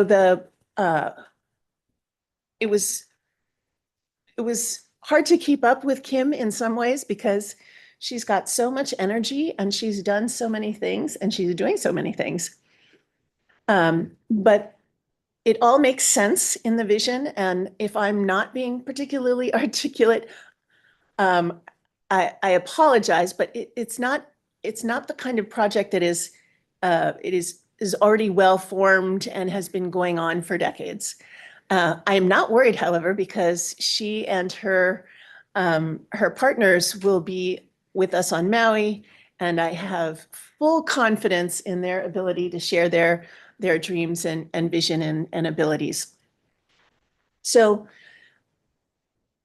as a commissioner, what was interesting for us was to try and figure out, okay, where is this group going that has been doing these other things, and now they want to focus in on this, and can that happen here, and does it all make sense? And so over the couple of hours that we were there, it all sort of came together. Next. This is what the property looks like at present. It is still being used actively, and so in agriculture. So this is it's very simple infrastructure. There's a little shed, and then a pump house that's fallen into disrepair. Not much else. So it's really just space, open space for growing and overgrowth. Here we see Commissioner Wilson and with the dramatic ko'olau behind her. And you can't really tell from this picture, but there is quite a bit of crop still going. So let's go on to the next one. So yeah, there we go. So Stan, the man in the blue on the right, he and his family are still farming there. They dropped the dedication in 2023 because they knew they were going to be selling. It's been their whole life, but he realizes that at his age, they need to be thinking about the future and preparing for the transition. And this is the way that the family has decided to go. They are still living and farming in the immediate vicinity of this property. So they have a very vested interest in seeing that this property, which has been their whole life, goes to people that they want to be neighbors with and who are going to take care of the land. And to that end, they have, really showed up and have put $310,000 as a landowner discount on the parcel. In this picture, you can see the bananas. The bananas are thriving. They're huge. They're tall. They're beautiful. They're healthy. And that is the only remaining food crop. The next one, Donna. The in later years, and especially as regulations have made the agricultural water use more restrictive, they put more emphasis on floriculture. So they have heliconia and gingers and orchids. They are still actively selling all of these products. They have a kind of aggregator who takes them to market, but I understood that they also they participate in area markets. As we walked through with Kim, she explained that her family has 40 acres in Laie, which they have been farming for several generations. And so farming is just like natural to her. And she knows the impact that being on the land and growing crops can have on the youth. And her overall thing, whether it was bodyboarding or beach cleanups, was providing healthy, culturally grounded activities for youth. And unfortunately, she was the only member of the organization that we got to meet, because the day we were visiting, they had 2 other events on 2 different islands. So there was a bodyboarding contest on Kauai that part of their organization was participating in. They had done fundraisers to raise the money to take the kids over there. And then the other event that day was a fundraiser on Oahu. So we didn't actually get to interact and meet some of the other people, but we will on Maui. So one of the things that the commissioners were that we were talking about was like, how does this translate into this 5 acres? How does this happen? Where's the farm plan? So they've been working diligently since our site visit on December 13th. And they have 2 experienced farmers in the area, Justice Na'e, who has worked with Kako'oiwi, not nearby, and Davin Alexander, who are working on a farm plan, which I can't wait to see on Maui. All right.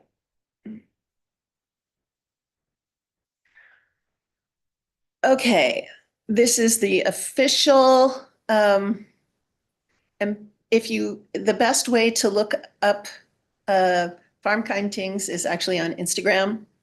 They're not the usual applicant, but I think it's time we broaden our scope a little, so I don't mind recommending that people look at Instagram.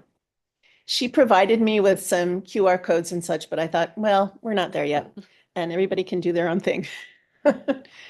So she explained how they're currently working also with distributing food, which they get through Aloha Harvest, free food. So they do free food distributions. Again, this is mostly in the Laie area. But if they were here and had, you know, they could do things in this area. Next, please. So here you can see Jay and Kanoe and Burl. And then on the right is Stan Asato, and Kim is in the middle with the Farm Kind Things, and her realtor Nana and David Maeda. So David Maeda clarified that although you can see the poles, the lines in the back. So there is no county sewer, but it's normal in that area to have septic. There is power available. And so all the basics are there. They're just not actually constructed. Would my fellow travelers like to weigh in at this point about their experience? Burl, Kanoe? No? I can speak first. Okay. I think your description of Kim herself, of her energy and her hikino, can do, we'll figure out a way, is just right on. When I first read the application, I thought, oh, there's just no grounding here, you know? But when you go, and honestly, the field trips are so amazing in this way, your perspective is really broadened. First of all, I want to say about this place itself, it is part of what was a very significant modern day, I mean modern meaning from the turn of the 20th century, agricultural area. And so I wish that Kim could have emphasized that, or see herself as holding that place, which obviously the Asato family that was their history, and it's very much a history of Japanese farmers, you know, in Hawaii. The land is, like Kawi just said, it's productive, you know. It lacks, I mean, it's surrounded by an awai kind of, so there's water there, but the pump system is gone. It does have roads going through it, you know, so it's not like you're bushwhacking a huge 5 acres.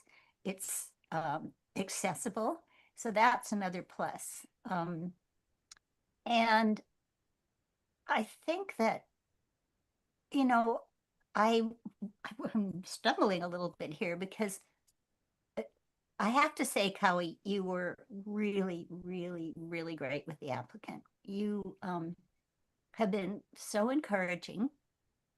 And the interesting thing is that, you know, you would say, well, maybe you need some support, and then you would suggest things. And I feel like we will see all of that come to fruit as you're hoping on Maui, because they're learning by the seat of their pants, but producing. And the overall vision that kids need to know where their food comes from, that they need to know there's a connection between Mauka and Makai, really, that's a good one. And I think it's one that Kim grew up knowing, but she sees kids now don't have. And that's part of why she had this dream of being able to have a farm site for her nonprofit. So, oh, and I do want to say one other thing. It was the craziest day. There was no electricity. So there were no stoplights from the bottom of the Pali. I don't know how far, maybe and I think it was because there was such huge wind that I think Hiko shut the electricity down. And so we were part of a giant slow moving traffic snarl to get there. Sounds like fun. was Kanoe, care to add? Yeah, agree with what my other fellow commissioners shared. And also, you know, it's interesting because this is a really interesting parcel of 5 acres in the middle of or between Kaneohe and Kahaluu that is like a kipuka in itself. The infrastructure, as far as infrastructure goes with the site is all there. As Beryl was saying, there's roads, there's power, there's water, there's all these great things that are happening that has this, tremendous potential for the site kind of thing. As far as going back to like criteria in regards to um land acquisitions and things like that, this is certainly something that helping to provide technical assistance to applicants like these are really critical. Things like informing the applicant about the conservation easement holder and things like that. So this is where you can see where the learning curve, is a big jump when that happens when someone who's kua'aina is just, grassroots efforts trying to do something like this and now comes into, applying for a grant like this and then trying to do something to benefit the community and everything like that. So I think, I could tell she was a little overwhelmed when we met and we were tossing a lot of things at her about, thinking about how to strengthen the application, what are some things that she needs to think about in next steps and all these kinds of other things. But you can tell she's a go-getter. That's one thing about Kim. She's definitely a go-getter.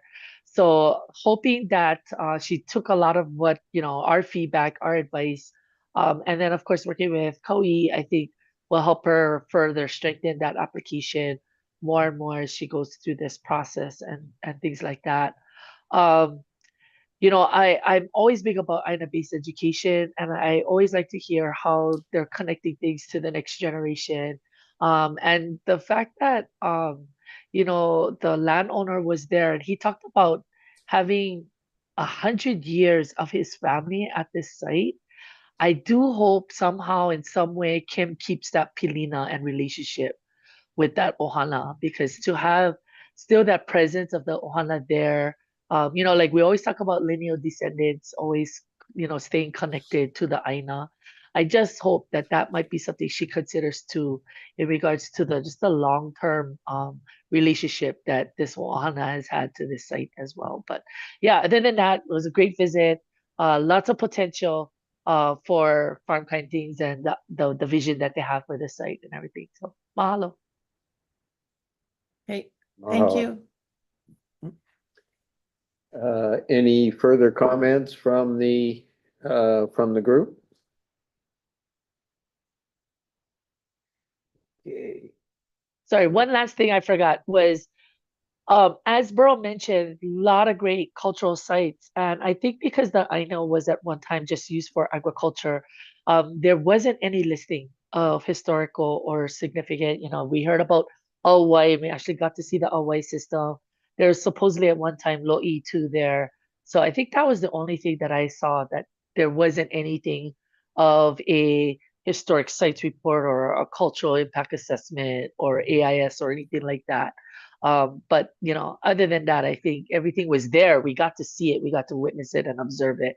But as far as anything like that, that has been done. So might be an idea for the applicant to think about in regards to, especially if they're thinking about restoring some of this and putting some of these lo'i back into restoration to really get the full spectrum and the full breadth of what is there so that they know how they go about doing some of that restoration efforts and preservation plans and stuff. So, mahalo. Excellent. Thank you very much. Okay. See no further comments on this one. We will move on to item B 1.6, an application. We're now moving to Molokai, an application from Huiba'a Molokai, partnering with the Trust for Public Land for $318,750 to acquire fee title for one parcel of approximately 23.8 acres at Malama, Kaunakahakai, District of Molokai, Island of Molokai, tax map key number 2, 5-5-005:006. Commissioner Penniman was the group leader. Who will be presenting the site visit report? Oh, I am. Okay, recognize Commissioner Cowie Lucas for the site visit report. Thanks, Cowie.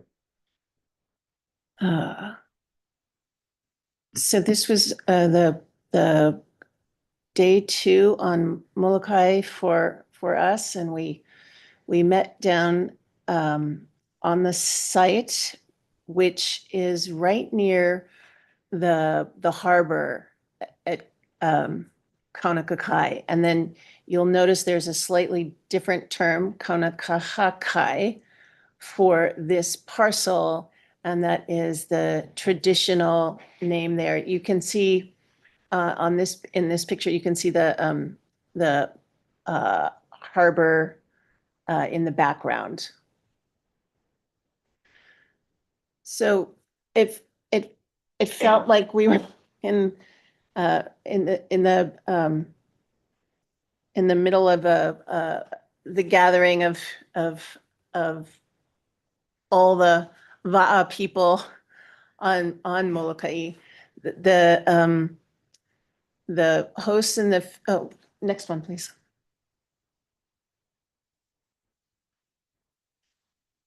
So Hui Va'a o Molokai is one of 2 canoe clubs that are right there at the harbor.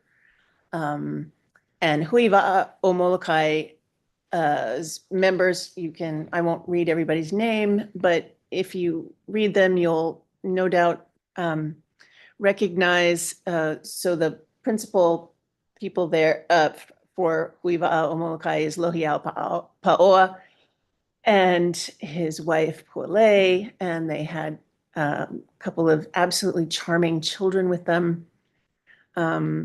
Also, Matt Yamashita, who's a well-known filmmaker, and his brother Todd Yamashita, artists. Trust for Public Land is their partner. So we got to see Elise and Kamuela again. Our former commissioner Butch Haas was there, and Maui County Council member Kiani Rollins Fernandez came and spent quite a bit of time with us at the site. So the picture that's down at the right, and I apologize, I'm not super familiar with this presentation because I only recently got it. We had hoped that Jay would be able to present. So this is a parcel that's between the highway and the water, and on one side is a wastewater treatment plant, and on the other side is where the canoe clubs are and the access to the harbor. Next one.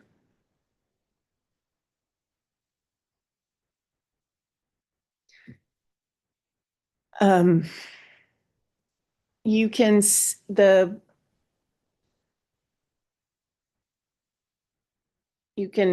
see that so this was Lohiau's, who's a well-known, who's the son of a well-known Melpaoa PBS navigator and is a PBS sailor himself, and is bringing up the next generation of wayfinders on Molokai. And the thing that they kept talking about was that, there aren't a lot of choices on Molokai for the youth, and that the Va'a tradition is so strong there, and that they really need a space, but not just for the Va'a, sailing Va'a. This is a large space, 22 acres, and it's between the highway and the ocean. So there are so many opportunities here for stewardship and for community building. You can see how the land is being presently used by people to access the ocean. And the picture on the lower left-hand side, we went out and looked back, and you can see the mangroves are pretty strongly along there. And on the left-hand, on the one on the left, you're looking at sort of across the property to where the wastewater treatment center is. Next one. I'm assuming people will read this. That is Lohi'au, and they have some very sweet little sailing canoes that they took us out on, so that we could see the connection between the ocean and the land. We took a good bit of time walking around there.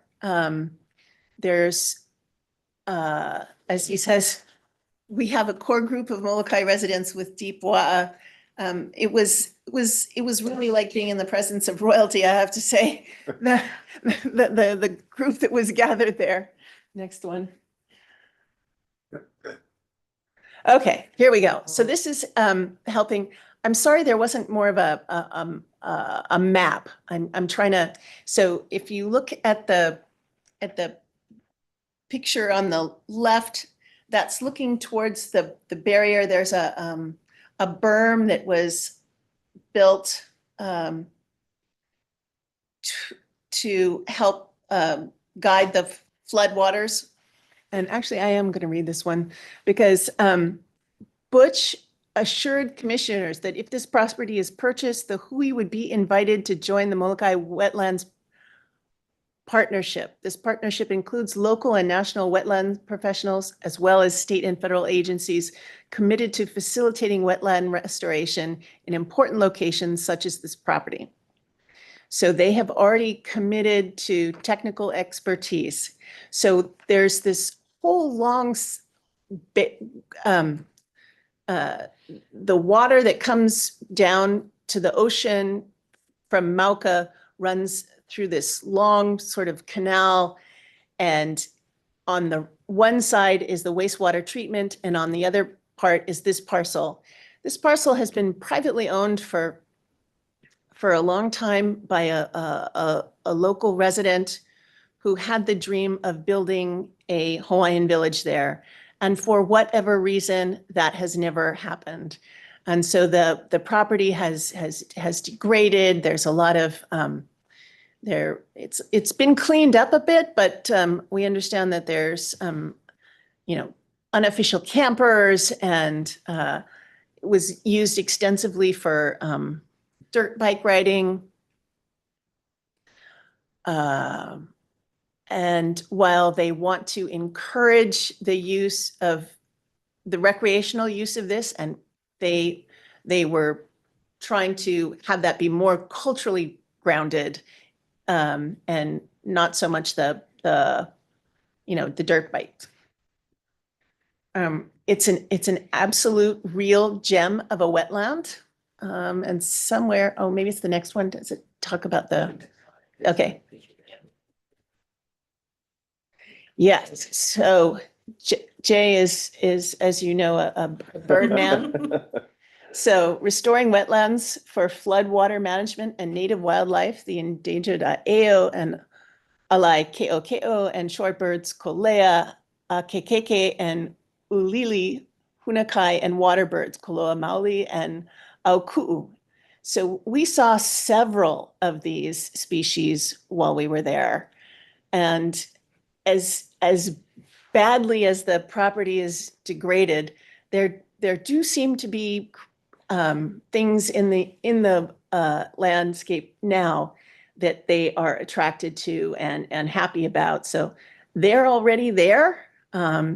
Things can only get better as the landscape is cleaned up. You can see there's this, it's totally open. And it would be just a phenomenal place for the community to use for recreation and, just taking the dogs for a walk or bicycle riding. All those kinds of things are contemplated in addition to the core function of the VAA program. Next.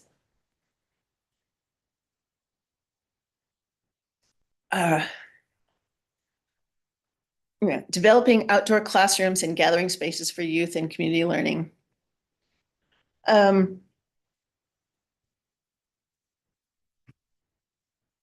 They have passion and commitment. They are supported by both the mayor's office and their county council representative. TPL has stated they will continue to support the Hui as they navigate permitting and fundraising. Diverse Molokai community members and groups have expressed their support for the purchase in the Hui's vision. This is no joke. It was amazing. It started on the flight from Honolulu. I sat next to someone who was a Molokai resident, and when she heard who I was and what I was there doing, she said, well, let me tell you about this project and how badly we need it. And, the VAA community is really strong here, and we just need a place, and la la la. So really tremendous amount of community support. Next. Oh, that's it. Okay. Okay, I will open it up to the other commissioners on the trip. I believe that includes Alex. Yeah. I I left out a lot. They did a wonderful lunch. We got to sail the canoes. So you can talk about the fun stuff. Well, so this property is literally at the gateway of Kaunakakai town. It's right there. And the visual of it, it's hearing that it's been called Dust Bowl is the what they call it, right? Because people go in there and they go with their four-wheelers and they do all these things, and they had dumping from the wharf. They were covering, we don't know what was covered, historic sites possibly. But as we did our walk, and we did extensively walk on the property, the potential for community space is absolutely there for this property. And this organization, the passion that all of them have, the experience in VAA is phenomenal, right? From Keiki Tukupuna was represented at this site visit. And as we walked, and then we saw there was a levee. There was actually somebody that was fishing in the levee, collecting crabs. I guess there was a king's tide recently, so it was higher than normal. The treatment plant is next door, and I don't know if you know this, but our native birds love to go in our wastewater treatment plants. I guess it's rich in all that good stuff that they go to. So, we did get to see some native birds on our site visit as well, but there's so much potential for this area, and bringing back the VAA, there's so many educational. We were talking about bringing schools down, and there's just so much. And Lohiau and his group, they're aware of the challenges that they face, and it's going to take some work, but they're definitely committed to this. And yeah, like how we said, they fed us. We had a really great lunch with Trust for Public Land, of course. And, the highlight for me was going on the VAA. I haven't been on a VAA since I was 7 years old. So that was one of those moments where you kind of go back, and I'm 7 again, and I'm fishing, because that was my connection to VAA, which was something they asked all of us too, that was a means for my ohana to feed our family. So that was a special moment for me. And definitely, I love seeing the representation of Keiki Tukupuna present, hearing the stories of Auntie Penny, right? Yes, Martin. Yeah. Sharing she went there as a child, and to see what the property has become and wanting to protect it, you know, in perpetuity it's just really special, very special. I just remembered, I mean, that the wastewater treatment center, Mhm. we were told that, that the county is making plans to move it,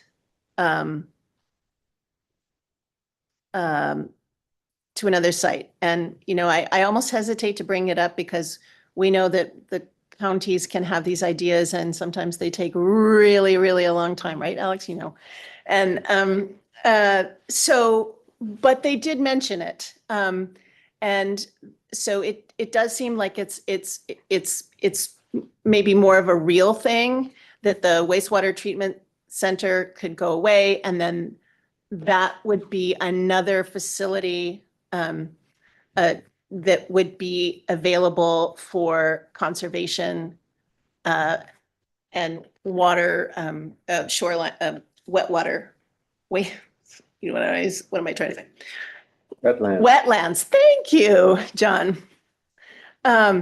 So that, it sounds daunting when you think of all the permitting that would be needed for something like that, but there was such strong support from all levels of government and private that if anybody can do it, this is the group to do it. Mhm. I agree. Definitely. Thanks, Alex. Okay, thank you very much for that.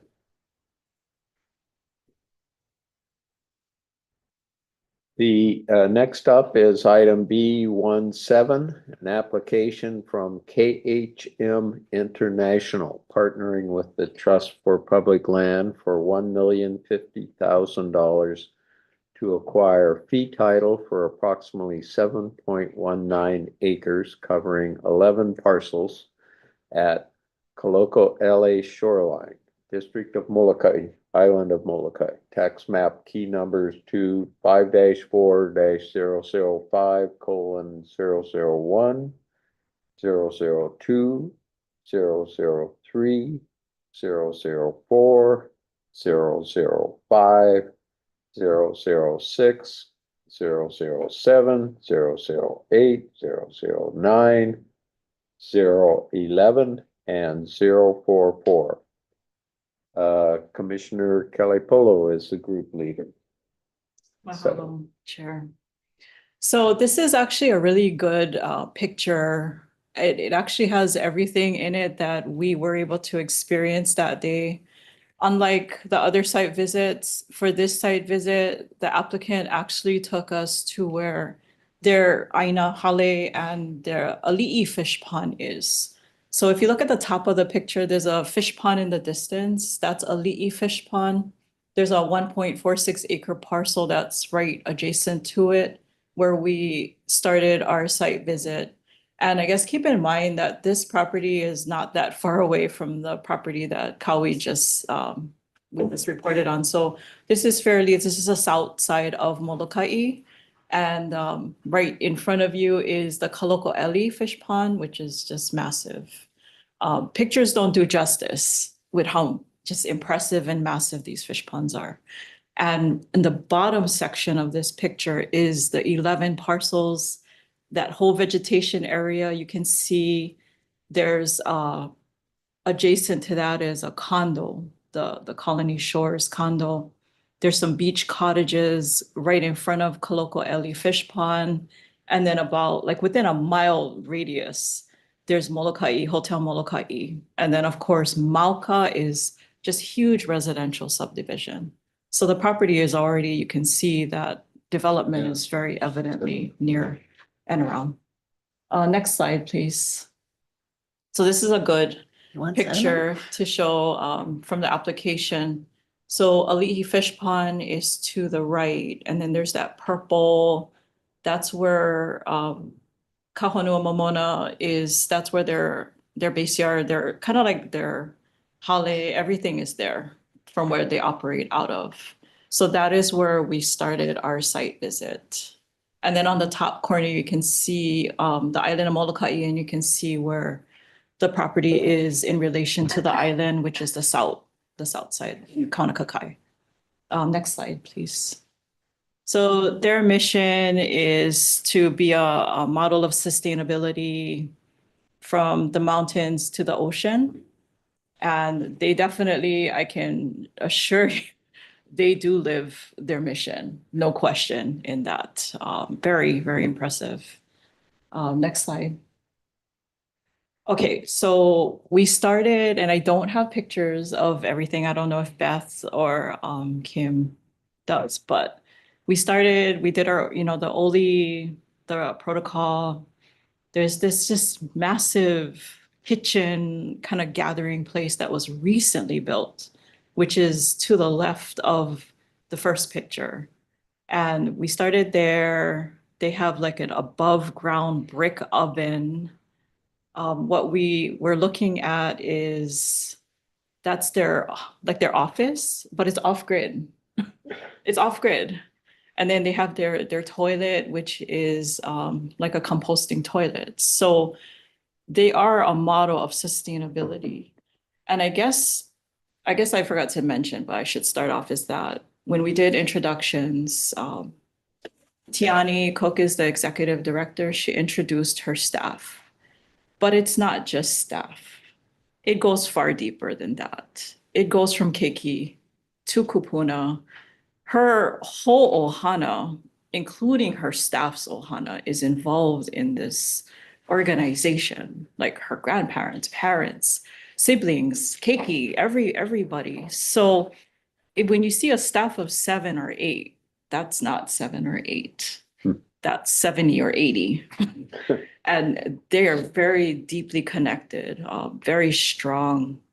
And, something equally impressive, which I've never seen, is they have a Kupuna council, which is, I've never heard of that ever on a board. And this is just esteemed, revered Kupuna in the community who are there teaching everything they know, sharing all their knowledge with the Keiki, with them, to make sure that it continues forever, for generations, right? Down the generations. So that was really, really big for me to see that representation. And they wanted us to start here so we could see what they do, the vision that they do, because that's what they want to do, at these properties at Kaloko'eli. But it's just so impressive. So we walked around the property. To the right, it's like this just beautiful, mala of native dryland crops and fruits and plants. And it's so like well kept. But, unfortunately, what you don't see is there is a very big threat of deer on the whole island of Molokai. And when there's no food, Mauka, the deer tends to come Makai. And that is a constant threat that they have to, deal with. There is like 9 different types of kalo. And I think they had recently, they had some deer, come in. And I think that's just an ongoing problem on the whole island. But you can go to the next slide. There was like this greenhouse and they're growing native plants, and this was pretty cool. This is like a fish station that Uncle Matt Poi, he's a Kupuna, he's on the board now, but formerly he was on the Kupuna Council. And this is where he educates the Keiki, on how to clean fish. And that's like his little station that they built for him. And I think the Kupuna all have nicknames based on all their knowledge of, what they do and all, the history that they have. But this was just really impressive to see. And then to the right is the freshwater spring that feeds into the Ali'i fish pond, which is a massive 25, 26 acre fish pond. local kuapa. You can see the makaha in the far distance. Like I said, a picture does not do this fish pond justice. It is massive and it is very well put together. And we all know that the work that is involved in stewarding this fish pond is definitely a lot of work. And they do that here. And here's another view of the fish pond. There's mangroves in the distance. They've done a lot of clearing over the years. Very, very active community. They host keiki camps. They have constant community volunteer days. It's just so impressive. But they wanted us to start here before we went to Kaloko'eli because they wanted to show us what they do, right? The good work that they do. And so yeah, we started here and then I think the next slide. So we drove about 1.5 miles to the Kaloko'eli properties. So the 11 parcels is about 7.19 acres. They're all highlighted outlined in orange. They are zoned state urban, county interim. They are in the SMA.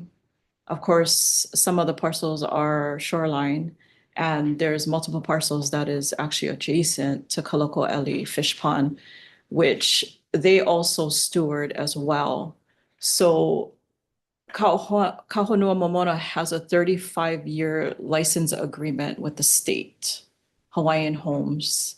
They own Kaloko'eli, Ali'i Fish Pond, and a 1.46 acre parcel. So they are stewards and caretakers of all of this aina.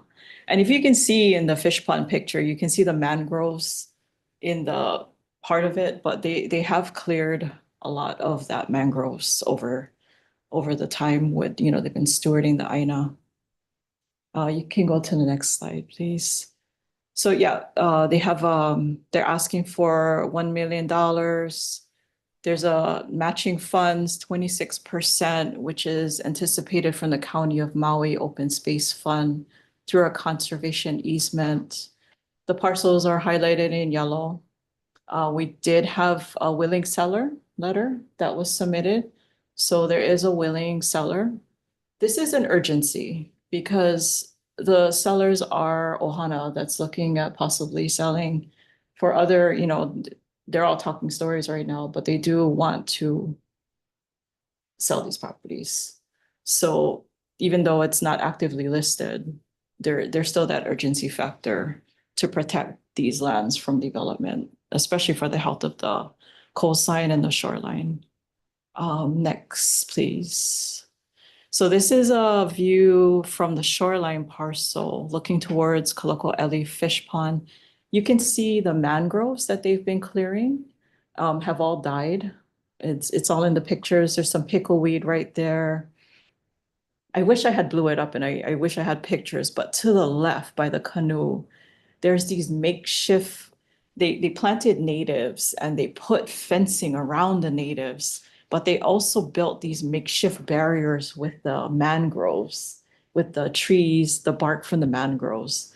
So that was, that was pretty amazing. And of course, the threat of deer, right? It's a constant challenge, right? So whatever they decide, when they're going to be planting, there's that threat of deer. So you're going to have to be mindful in having to protect anything that's planted to keep it from getting eaten by the deer. But this is just an absolute picture. Oh, and here on the left, we're looking towards the condos, the shoreline condo, which is right adjacent to these parcels. There's a lot of actual native limu in the water. Hard to see, but the right side picture looking towards Kaloko'eli Fish Pond, you can see the walls. There's all the green algae, which is very loved by Honu. It's a native limu, and of course the invasives are in there, but I think there was 2 or 3 different types of native limu that was in that space. So we're looking towards the property. And next slide. So to the left, there's a freshwater spring on parcel 6, and their plans is to restore the freshwater spring. That's their plan. And then to the right, we're gathered there. If you can see, there's some wood stacked up. That was all, trees that they cut. It's a lot of work, right? And they keep doing this. They have a verbal agreement with the landowners to work on the properties, to do what they've been doing all these, years, clearing vegetation, clearing invasives. The properties are all covered with invasives, but their mission, their dream is to what you saw in the prior pictures of what they've done at the other properties. They want to plant native, dryland crops. They want to restore, right, the health of the shoreline. And number one is keeping this land from development. Acquisition of this lands will protect it from any further, harm. And that's when they can come in, and they're already doing it. They're actively doing the work on these properties. So that was just amazing that they're continuing to do the work, even if, it's just been verbal with the owners. What was pretty touching is that before we left to go back to Ali'i Fish Pond, they all gave us an akuli to plant, all 4 of us. And we planted the akuli, and we were supposed to name it, but I don't think we did give them a name. But that was a special moment. It just talks about the future of this area and what can become. And that was just a special day here. And of course, Malama Kaloko'eli to the right, Trust Republic Land, and the staff of Kahonoa Momona, Uncle Mac Poi Poi. We had it was a really good day. I see exactly what they want to do. And I think I got excited. So in my report that I did, I highlighted some areas. Yes, so when you look at this, the parcels are covered in invasives, right? So what's special about that? But what's special about this is that they are stepping forward and saying, hey, we want to bring back the health of this ecosystem. We want to restore Kaloko'eli, right? And part of that involves the shoreline and restoring the shoreline as well, right? Bringing back the natives, planting natives, bringing back the native wildlife. There's no question there's native wildlife in these areas. And that was a really special day for us. And then after this, we actually went back to Ali'i Fish Pond.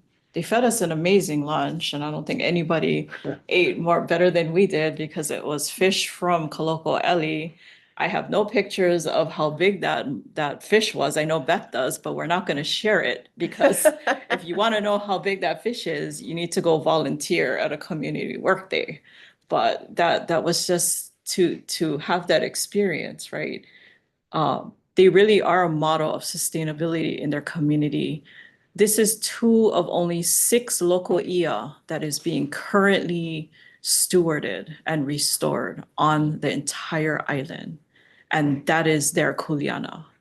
And like I said, pictures don't do justice to how massive these fish ponds are, how well put together they look. And we all know that with coastal flooding and the king tides and just climate change in itself, that's a challenge, keeping those fish ponds at the point where it is. And it's constant. Their work doesn't end, right? So they do volunteer community work days, but lots of cultural education with keiki. That is a really big focus, is educating the keiki, future generations. Uncle Mac is just amazing. Just having him there, being able to talk stories with him during lunch. We were all just kind of in awe. Like, it was one of those just we're in the presence of a legend. That was just unreal. But so after, we had that just amazing lunch, we went to the other side of Oli'i Fish Pond from the county side, just to take a look at the walls from that angle. And yeah, it's a lot of work. Definitely a lot of work that needs to be done. And they took us Mauka to finish our site visit. And we got this just amazing view of the reef system from Mauka. Just amazing, because the reef system is just can't even like describe what it was. And then of course, Hawaii Island, Maui was in the distance. But yeah, when we flew out and we were going home, I looked outside, I looked in the window and I could see some fish ponds, but they weren't put together at all. They were like broken. They were really not formed as well as these fish ponds. These fish ponds was amazing. But Kahonua, Momona's, their experience, the staff, Ohana, the kupuna, the community, they're involved in so much partnerships. All of the collective that they have absolutely have the capacity to take on this kuleana. And I see the great potential. You look at it, you see overgrown invasives, but that's not what I see. I see the potential for what they've been doing. And it will take work, but they absolutely have the ability to do so. And it is to me, it's very, the threat of development is there. The properties are zoned for development. They can be developed. And I think this is the time, but yeah, that's my take on it. It might not, it needs to be, there's a lot of work that needs to be done on the properties, the management plan, look at the resources, but they have that all in line. They know what they're gonna do, and they've got everything. They got all the tools to do it. So yeah, and it was my first time in Molokai, and to have this experience and then the second day experience, I think this was a well worth trip. Yeah. But yeah, Commissioner Robinson, Lucas, if you guys have anything you want to add? Oh gosh, I think what I love about Commissioner Kelepolo's report is that there was a sequencing to this field visit that was really helpful, because I love this photo that's right here. If you just look at this front row and say, okay, these young wahine, they're the ones doing all of this, you'd be like, yeah, right. But when you go and see their how capable they are, and the amount of support that they have from the community and all the generations, and they're like, oh yeah, we put up this in 2 days, and you're looking at these structures, and you're looking at their creativity, that they take what they have and work with it, but that relies on this sort of deeply embedded knowledge that's coming from the kupuna and from the knowledge of the Aina itself. For me, that was extremely impressive to be able to see, okay, this is what this site could look like in a few years. Because you have the right people who know exactly what to do to steward it. And the other thing, from the standpoint of looking at these maps and looking at the parcels, when you drive by and you see that there is, this is prime oceanfront for people who want to come and experience Molokai. And it's not a single entity ownership, it's related family members. So if somebody broke ranks and said, okay, well, we don't care, we're just going to sell off our oceanfront parcel here and make the money and take it and run. I think that's part of, for me, the urgency and the threat.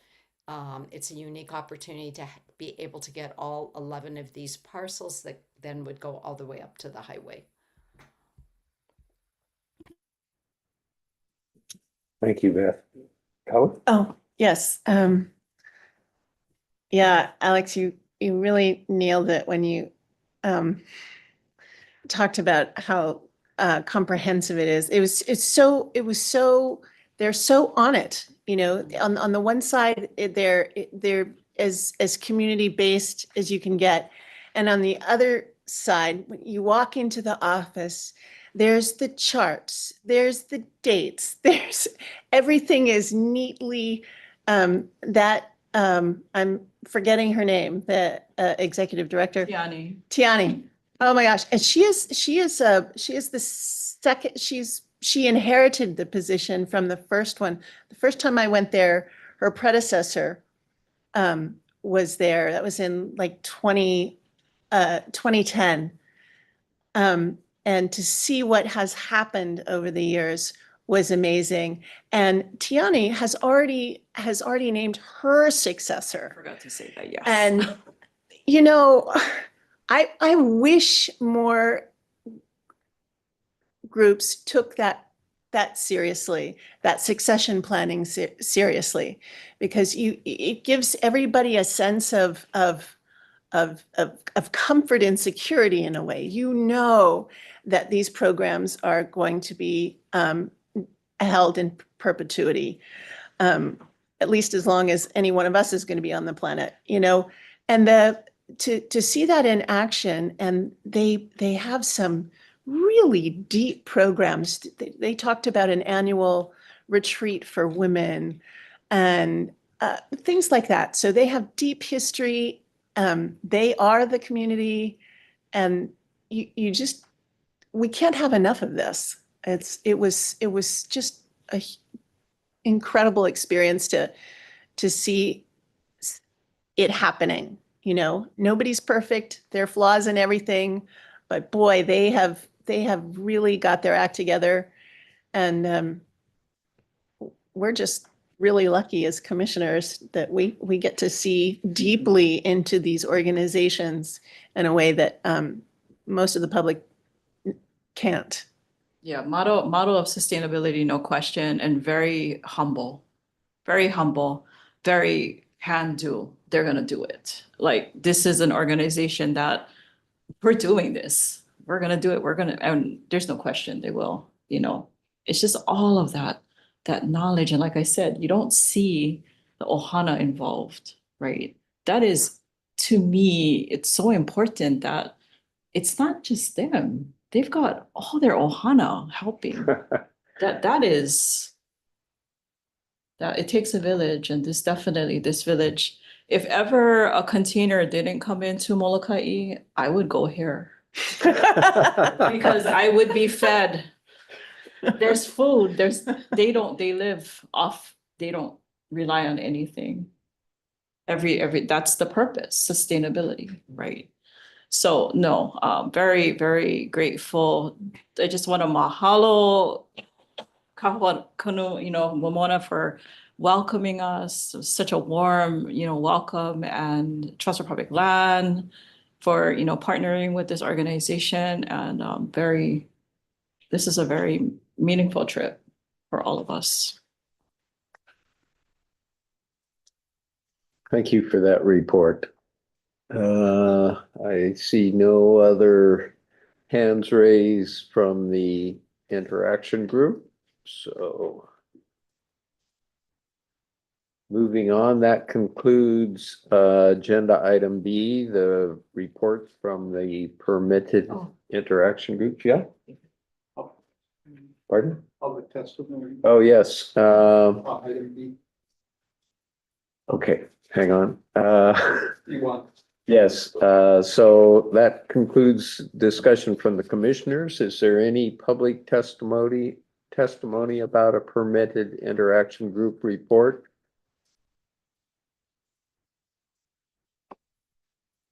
I see nothing on that, and comments will be deferred to the next agenda anyway. To conclude item B, we need to have a motion to accept the permitted interaction group reports for the fiscal year 2026 legacy land acquisition grant applications as submitted and presented in item B1 for consideration during meeting 92. So moved. We're all, I recognize Commissioner Wilson, so moves. Do we have a I'll second? second. Cowie Lucas, second. Chair votes aye. A vice chair for the vote, please. Aye. Oh, Votes aye.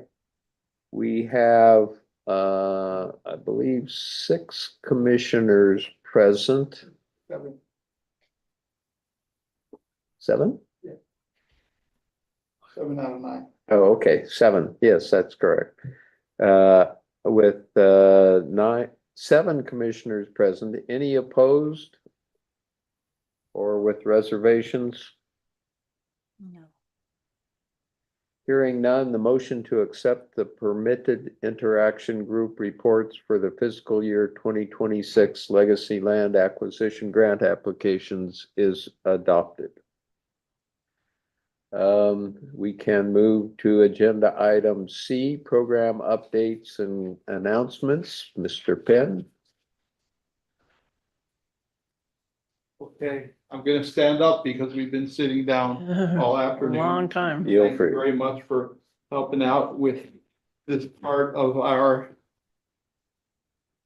fiscal year 2026 grant application process. We'll be meeting next week, Thursday and Friday on Maui for the applicant presentations and the final commission review and ranking of the applications and the development of the commission recommendations. So that agenda will be published no later than Friday this week, and the materials will be available for public review. And we'll be meeting at the Cameron Center in Wailuku, starting at 9:30 in the morning next week, Thursday, January 15. As far as the staff update, Dowda, could you please pull up the board packet there? The first thing to note is that our report to the 2026 legislature, which starts in a couple of weeks, has been posted, distributed. It's available on the DLNR website, and the link is available on the front page of this board packet, which you can access via our website, or you can contact us for further information at the program office.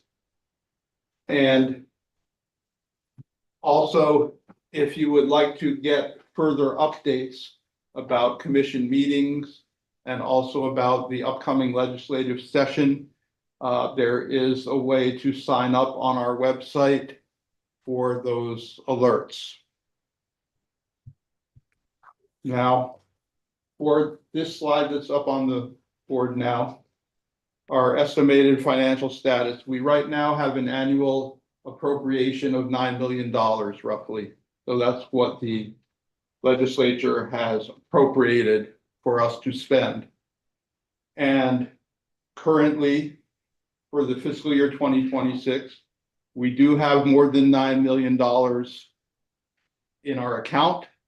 So we can spend the full $9 million, or roughly 8.8 million remaining. But after we take the Turtle Bay payment out of that, that's another 7.5. I mean, another 1.5. So we're down at approximately $7 million available for these land acquisition grants that we're going to be talking about next week.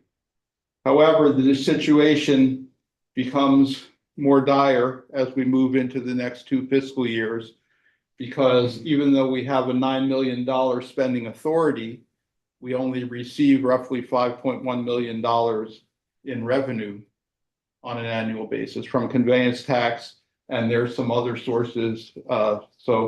This table is a rough calculation of that, but if you see by 2028, you go down to the very bottom of the third table, the amount available for land acquisition grants will be down to roughly $3.45 million, and will continue at that level indefinitely unless we can get some more revenue coming in that allows us to spend more. So that's the current situation on the program finances. And then on the next page, and this is all in the board packet, which you can access via the website. You'll see our, this is just a table of the legislative measures that survived the past legislative session, but did not advance through all of their committees. So there's a possibility that they could awaken again and be heard in committee where they were stuck. Or there also is the possibility that new measures will be introduced during the coming session that may mimic these or may be something completely different. But that's what we'll be watching out for during the next month. And again, if you'd like to be alerted to all of that, please sign up on our website for the newsletter. The main things that we're trying to do with legislation, if possible, is number one, remove the cap on our revenue, which is currently $5 million. The original legislation from 2005 gave us 10% of statewide conveyance tax revenue on an annual basis, uncapped, which in some current years could have been over $10 million as opposed to the $5 million that we've been getting. And then the other issue that we're advocating is with the Turtle Bay Conservation Easement payment on the debt service. We currently pay $1.5 million a year. However, the actual payment due is less than that. So we would like to find a way to either have some of the surplus put back into our account from the Turtle Bay Conservation Easement Special Fund, or to reduce our payments for the remainder of the bond debt service schedule, which goes for another 10 years. So that instead of paying $1.5 million a year, we might be paying 8 million or so. And then we would have some more money available for the grant program based on the difference there. Okay, and any questions on either of those two items before we move on? If we've already signed up for those things, are we good, or do we Yeah. have to sign up again? Okay. Yeah, no, if you're always signed up, you're good. Can you repeat what the balance, the sum is that we have to spend on land acquisition grants for FY 26? Did you say about 8? 7. 7? 7 or possibly 6.8, 6.8 to 7. Okay, Yeah, thank you. which is kind of what we advertised at the beginning of the Yeah. application cycle. Yeah. Okay, and then the final thing is just to catch everybody up on where we are with the projects that are in progress. And so we did have our oldest project that was terminated by the grantee Hawaiian Island Land Trust, so we weren't able to complete that Kepler KNI Lo'i conservation easement transaction. However, we did earlier this year have 2 major successes. One with the Kaneohe Pale to Lo'i acquisition by the Division of Forestry and Wildlife, with support from the military and the Forest Service and other sponsors. So that one is completed, and Forestry and Wildlife is now the owner of that expanse of land at the foot of the Pali on the Kaneohe side. Okay. Then we have 3 other acquisitions from the 2023 cycle that are still in progress. So, you know, the contracts are out there and we're going through the due diligence phase and hoping to complete those relatively soon. That's for the Palawai and Makali'i projects out on the windward side of Oahu, and for the Kamealoha Kuleana conservation easement on Kauai out at Ha'ena side. And then from 2024, we have 2 applications that we are working to close. One is for the Loko Queens residents out on the North Shore with Olama Local AF Foundation. And the other with the Nanai Kaihoku Farm easement with the Moku Keawe Land Conservancy. That's in Kohala on the island of Hawaii. And then from last year's applications, we're still working to complete the contracts for each of those acquisitions, 3 of them. Kipuka Kalaiwila on the North Shore with North Shore Community Land Trust, the Hilea acquisition in Ka'u with the Nature Conservancy, and the Kokua Kealakekua acquisition with Hoala Kealakekua Nui on the Kona side of Hawaii Island. So those 3 are still in the contracting phase, but we will finish that before the end of the fiscal year as required, and then move on into the due diligence phase.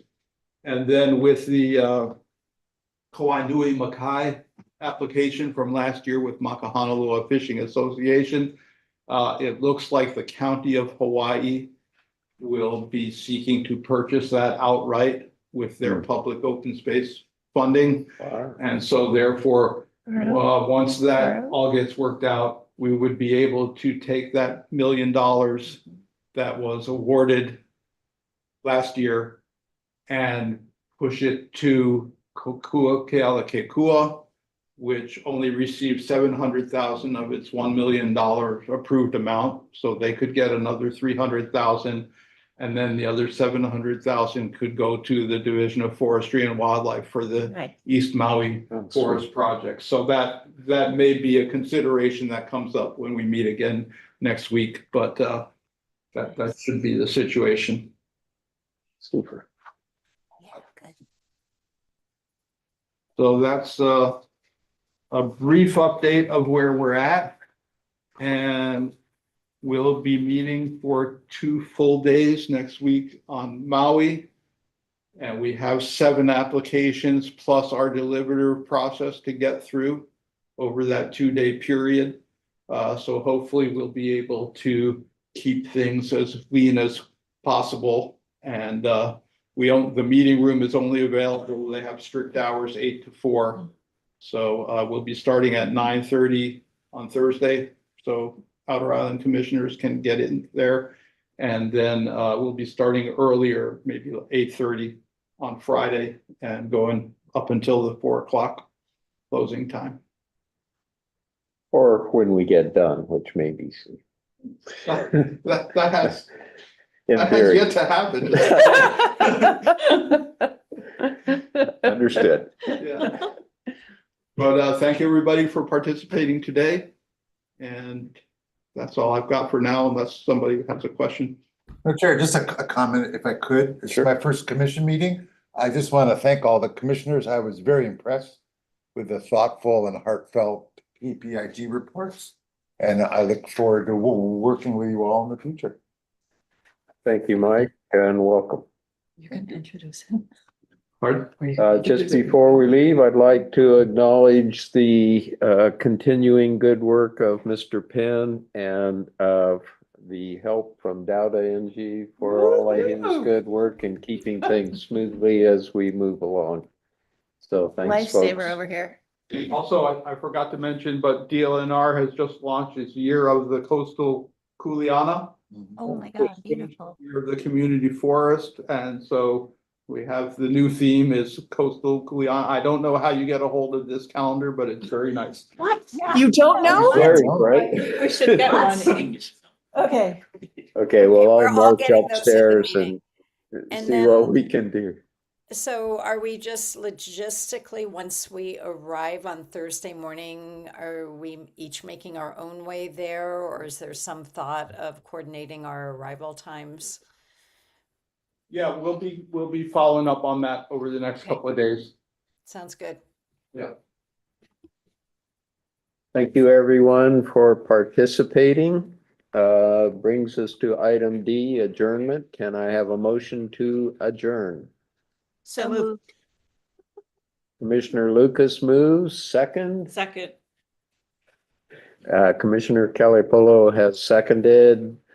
Chair votes aye. Vice Chair? Darn right.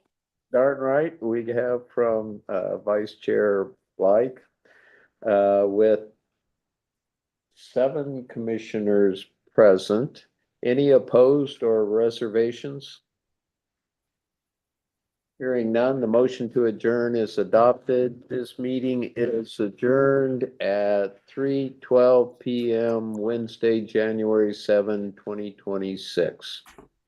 Great. Okay, next meeting starts at 9:30 AM Thursday, January 15 in the Cameron Center Auditorium, Wailuku, Maui, in person and remote. Agenda will post not later than Friday, January 9th. Thank you, everyone. Aloha. Thank you, John. See you next week.